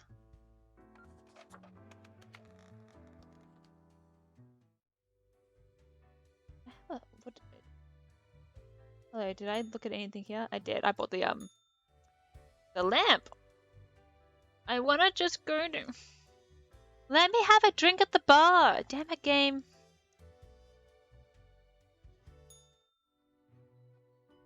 Hi! The cat sits behind the table, very serious and official-like, ignoring your presence. Oh my gosh, you're just so incredibly cute and fluffy. Cough politely. So, wake up, cat. I'm supposed to report to you. I'm gonna cough politely because I don't want to be mean, like, make it dislike me for being unprofessional. The cat turns her head towards you, staring with her one open eye. Meow, she mutters and places her paw upon some documents littering the table. The cat repeats a sequence of contented meows. We've done good. She then curls back into a ball and closes her eyes. We can give her the. I'm gonna give her the thing. Hey, cat! I bought you a gift. Lady Portington's eyes grow wide and dark as you place the gerbil on the table. I got an achievement for this, called the sacrifice. She pats the chew toy with her paw. Squeak. The rubber toy squeaks eerily. I'll see you tomorrow. The cat eagerly stares at the toy gerbil, fully ignoring your presence. The toy gives a sad noise as you make your way out the door.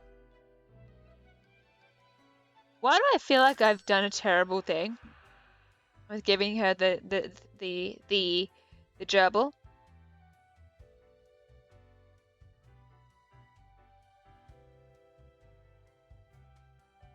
Oh, it's fine, it's fine, it's fine, it's fine, it's fine. I got an achievement. That's all that matters. It was a toy. It was a toy gerbil. But now I'm really worried that it wasn't a toy.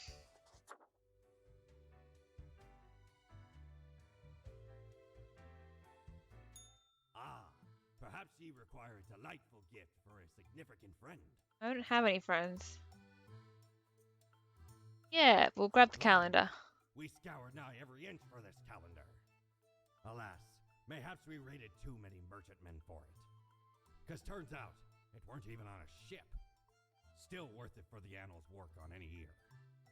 Filled to the brim with arcane squiggles and short omens between the numbers, and in the footnotes. Also includes the major holidays of 100 different civilizations, and all the name days. I finally procured it from an old man on the steps of Acropolis. Right, okay, 1800 things. Alright, back to work.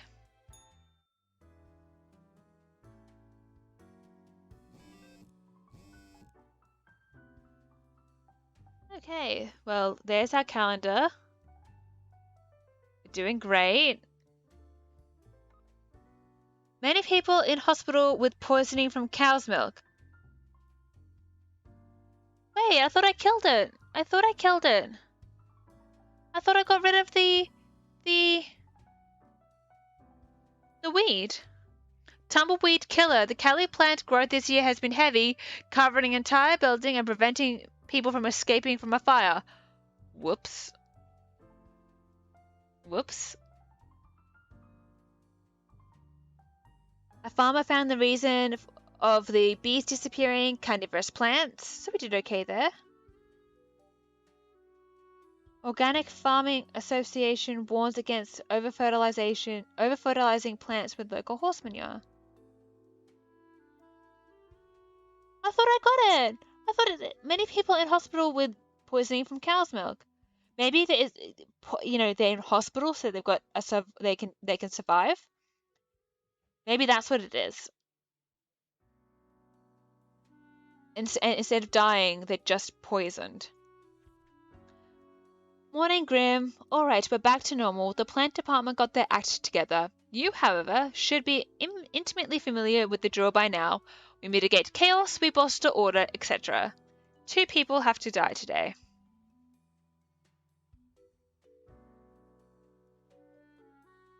Hello, Hilly. How are you doing? I know. Oh, I thought you were doing shocked face. Oh, look how cute the little penguins are. Hello, hello. Much love to you. I'm doing well, thank you. We're, deciding the fate of humans. Do not look at this award right here. We'll just, yep. Maybe you can, help me with this newest decision. So we've got no further things other than 2 people have to die. Fair enough. We got Melita Vanderpool, age 32. She's a mathematics they are a mathematics teacher. Melita's doctoral thesis was about calculating the parameters around conflict situations.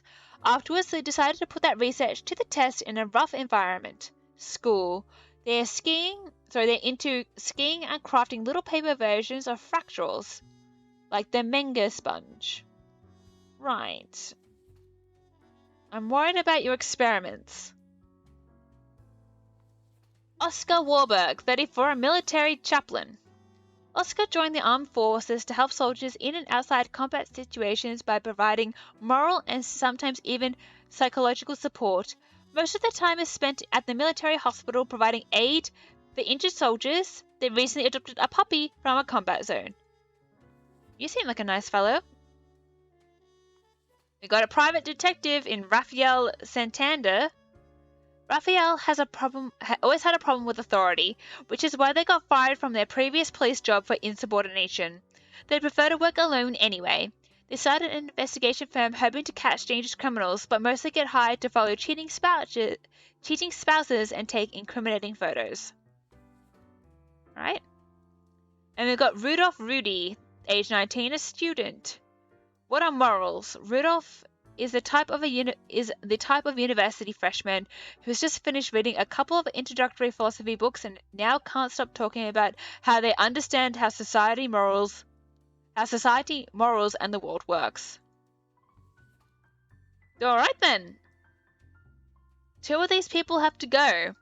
And my immediate thought, this is what's gotten me in trouble before, is to keep the military chaplain. Because they just got a puppy and they seem to be doing nice things. I'm a little sus on the mathematics teacher. Just because I don't know what their research is, and I'm worried because they've gone to a school that they could be doing something terrible to the young kiddies. Not like that guy. Not like that. Not like that. Rudolph doesn't seem terribly awful. He just seems like a dick. And Raphael...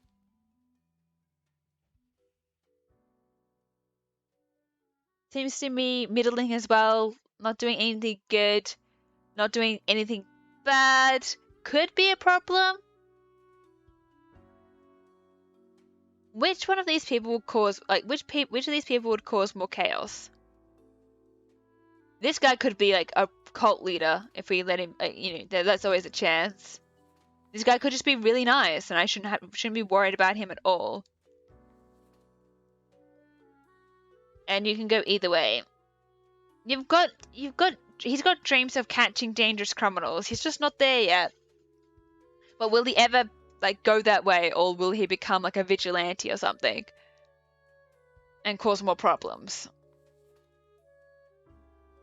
We do have I forgot. We do have Twitch integration. So if you guys want to vote along, you're more than welcome to.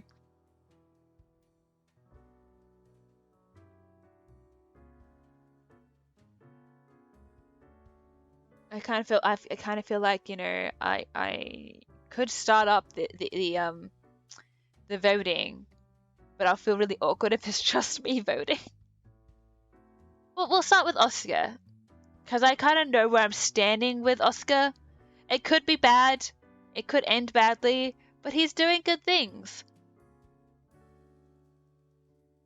So if you want to vote along in whether or not he lives or he dies, when I open this book, a 60-second timer will start, and all you have to do is type !die for this person to vote they will perish, or you can do !spare if we should allow him to live. And if no one votes, then I'll just continue making the decisions by myself. Alright, let's see if we get any votes today. In 3, 2, 1. There we go. And I'm just going to put my answer in, which was spare. Is this going to come back to bite me? Yes. Hello, Faye. Welcome back. Thank you very much for voting.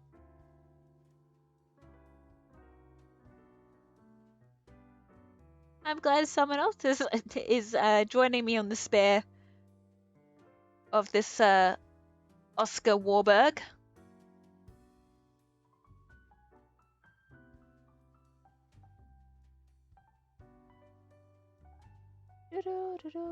Man, this jazz is good.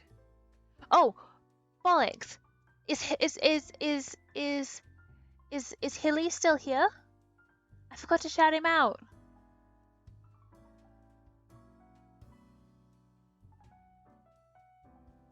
Bugger.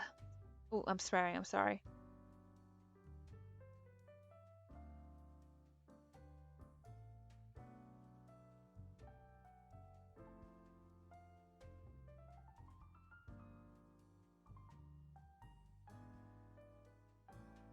What's the worst that could happen? I'm really worried a lot. I feel like a lot could possibly happen.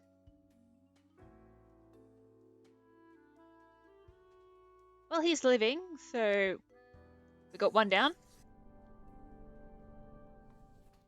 All right. Mr. Morals here. I feel like this is. So wait, we got two people who have to die. So actually, let's go for the mathematics teacher. Let's decide on this. So I feel like I can't decide who should live between the student and the private detective. Unfortunately, Mr. Mathematics teacher, well, sorry, not Mr. This mathematics teacher is giving me huge sus vibes. Like, this guy is venting all over electrical. That's how bad the sus is. With his research being put to the test in schools, he's doing calculation, calculating the parameters around conflict, you know, a bit sus. So I'm thinking of, I know what my choice will be, but you're more than welcome to vote along if you like. So once again, I'll give you a second to get your votes ready.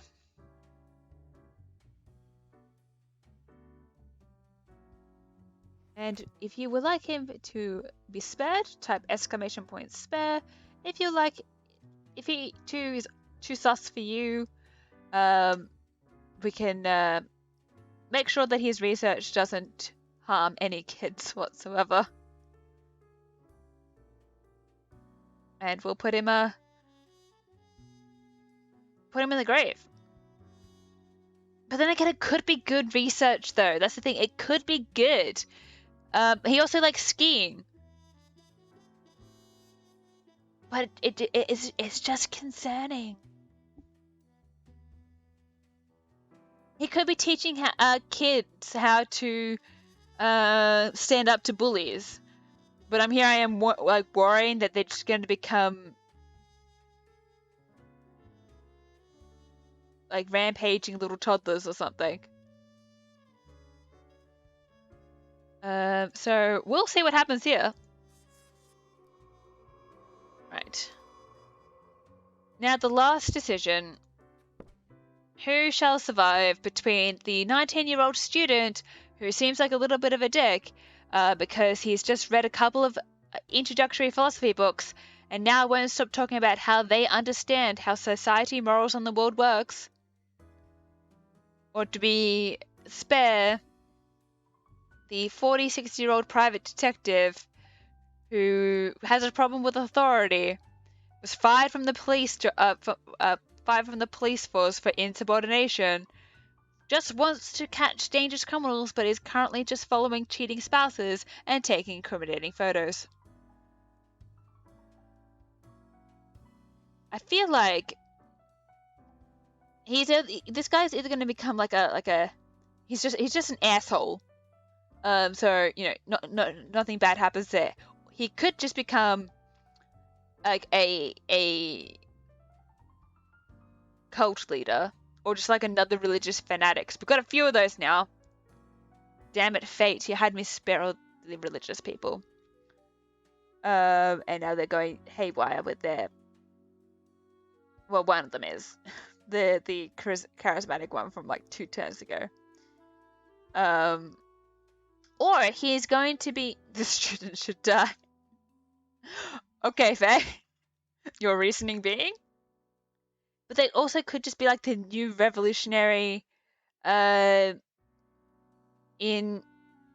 philosophy. He could be like up for a Nobel Prize, or he could just learn from, or just become a better person all on their own. Tough choices. I feel like that Raphael, the private detective, could really. Fair enough, Faye. Fair enough. I feel like Raphael could also really investigate anything that's been happening in this world and blow a case wide open or something. Or he could just again be a vigilante.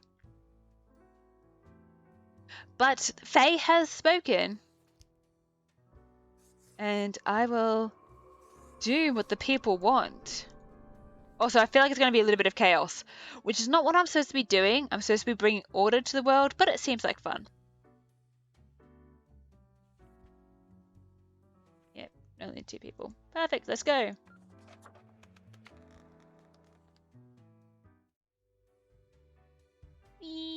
Let's talk to our boss. He's not here. His cat is though. As you enter, the cat is whacking the chewed toy aggressively with her paws. The toy cries in the most despondent voice possible. You sure enjoy bashing that toy? The cat admits and lets. Sorry, meow. The cat admits and lets fall another hammer blow onto the toy. Thank you very much, Faye, for the lurk. Stay safe, stay cozy. Thank you very much for helping me pick between the two. The little gerbil responds in pain. Anyway, I'm here for the daily thing. With majestic grace, the cat lowers her head onto a pile of documents. The cat notes while casually twirling around on her spot, pouring at the table. I'll take this to mean that I'm doing well. The cat carelessly stretches and shakes herself, seeming more or less pleased. Okay. A swift nod toward the door with her head makes it clear you should be leaving. Fair enough. Bye. I got paid though.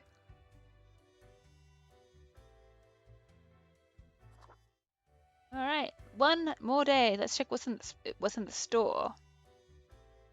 Aye, this port offers the best trades in the universe. Unholy Smokes, a visage which is in equal parts bold, gruff, smooth, and cool, straight from the old days when expensive advertising told me smoking was cool. I can't afford the snow globe, but we can afford the eraser, which I'm gonna grab because This tale is beyond reproach. We were sailing the high seas when we found a shipwreck full of these off the coast of the wild wakes. 'Twas power to erase even the most dreadful of mistakes. Used it to erase one of my risky love letters. And you know what? Never heard from the love interest again. Amazing little thing. didn't murder somebody. Anyway, we're back off. Let's go back to work. I'll just leave my eraser up here.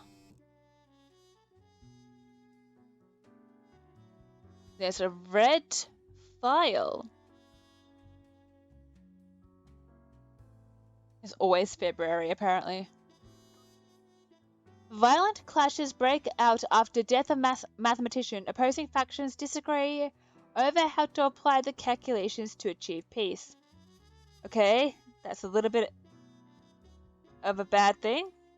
Private Eye accidentally catches an illegal arms deal in the act while trailing a adulterous spouse. Hey, he did do good!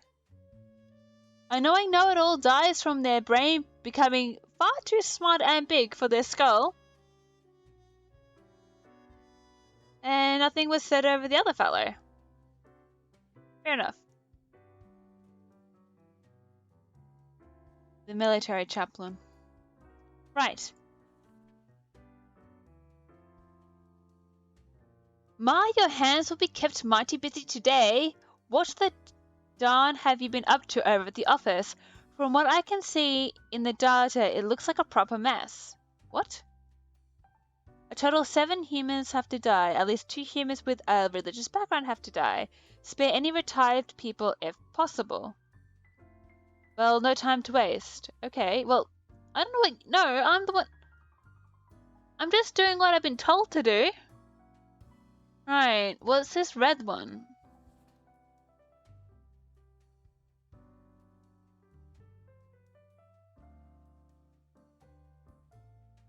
Michael Batar, 40, postal clerk. Michael has been a dedicated worker at the... Okay, Grim. Yes, you, listen up. Why are you such a tool, sitting at your desk, going over all the profiles like a mindless drone? It's time to break the rules. I want you to doom all the profiles today, all of them. Prove you're not completely useless. No. I'm doing my job. Alright, let's put people in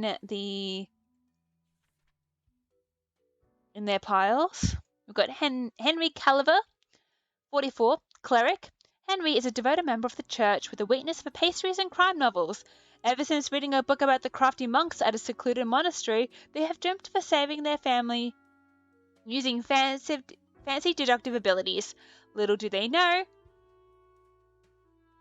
this exact opportunity will soon present itself. Okay, that's something to be mindful about.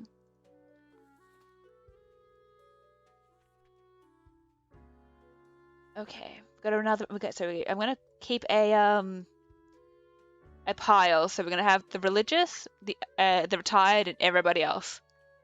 Hector Hernandez, 84, retired.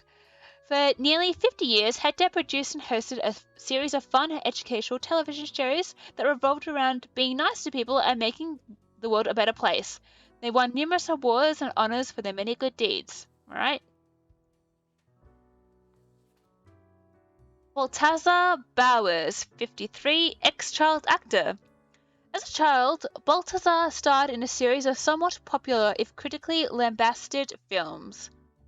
Mockery and the subsequent demand to prove themselves drew ruin to their psyche. They soon spiraled into alcoholism and drug abuse until they met Mercury, who invited them to join all of the downtrodden at the path of the glory commune.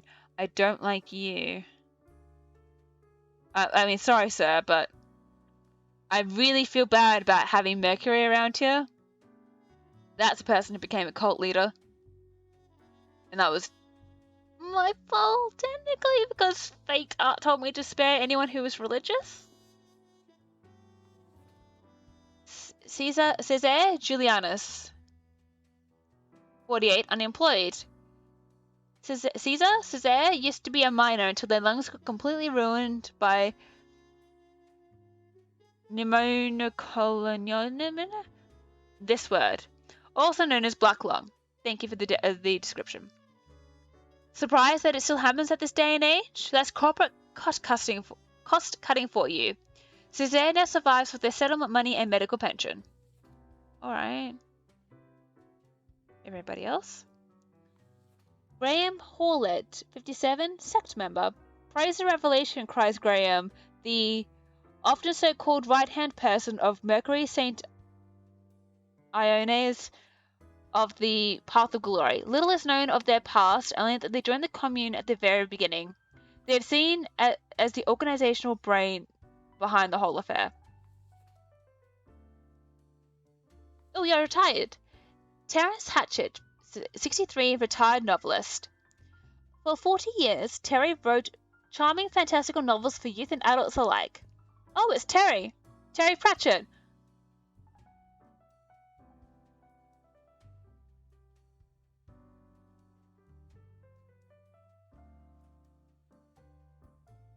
Oh, I'm so slow.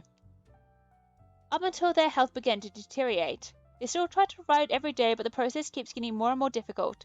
They've also made substantial donations to many health research trusts. Well, you're retired, so you get to stay. Don Fierino, 46, a mobster. Don tries to model themselves after the old mafia novels and films without realizing those stories are made up by authors who have no connection to or understanding of organized crime. Soon enough, they'll realize there are no honor codes and family bonds. Crime is just crime. 1, 2, 3, 4, 5, 6. I can only keep one.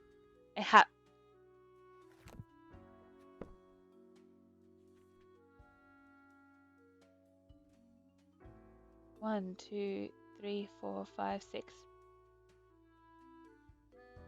All right.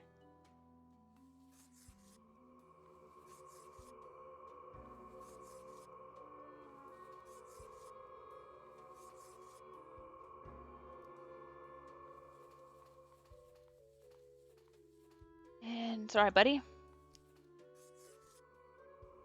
It's down to the two retirees. Terry Pratchett or Hector Hernandez, who I think is trying to be Mr. Roger. God, what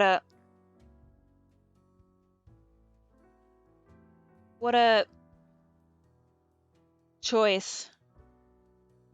I'm really worried, like, if I pick Terrence, he's already got health problems, so if I pick him, he's not going to last too much longer.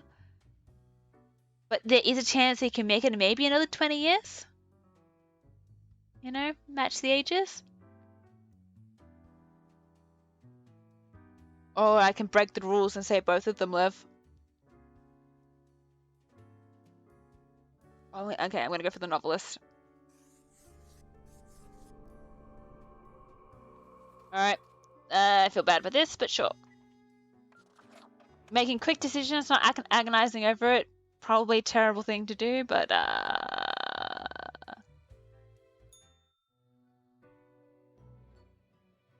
As you enter, you see the cat prone and eyeing the rubber toy with utmost suspicion. Oh my gosh. It's a bug, it's a plant, and I didn't know. All of a sudden, she turns her attention to you, a devious glimmer in her eyes.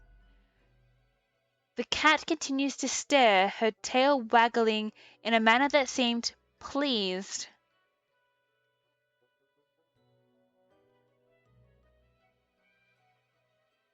I'm gonna be a little bit like, what the hell? Lady Portington sits in silence and accusatory looking at her glass. What? You think I caused this mess? Hey now, I'm not to blame. The cat continues her silence. How could I have caused this? I do what I'm... Oh my gosh, is this because of Mercury? The cat slowly rotates her head to the right. Oh, don't give me that look. I'm a good worker. Oh, did I cause all these deaths? The cat slowly rotates her head to the left. Why am I even yelling at a cat anyway? I had to contact fate. I need answers. The cat stretches her paw at the odd-looking telephone at the table. I'm just going to go with this.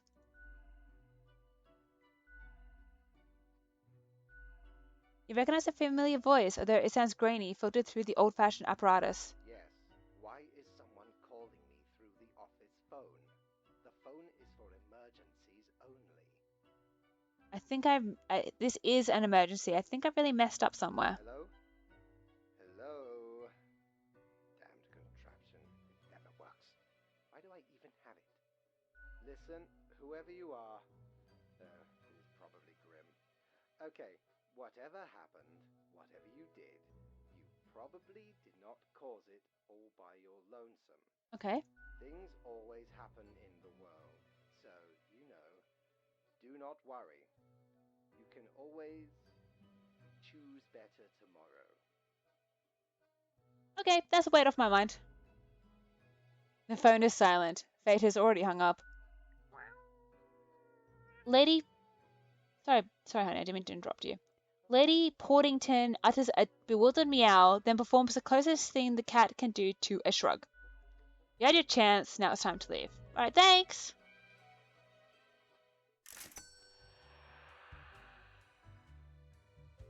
Alright, we're going to end the day, and hopefully it saves, because I think that is the end of the stream.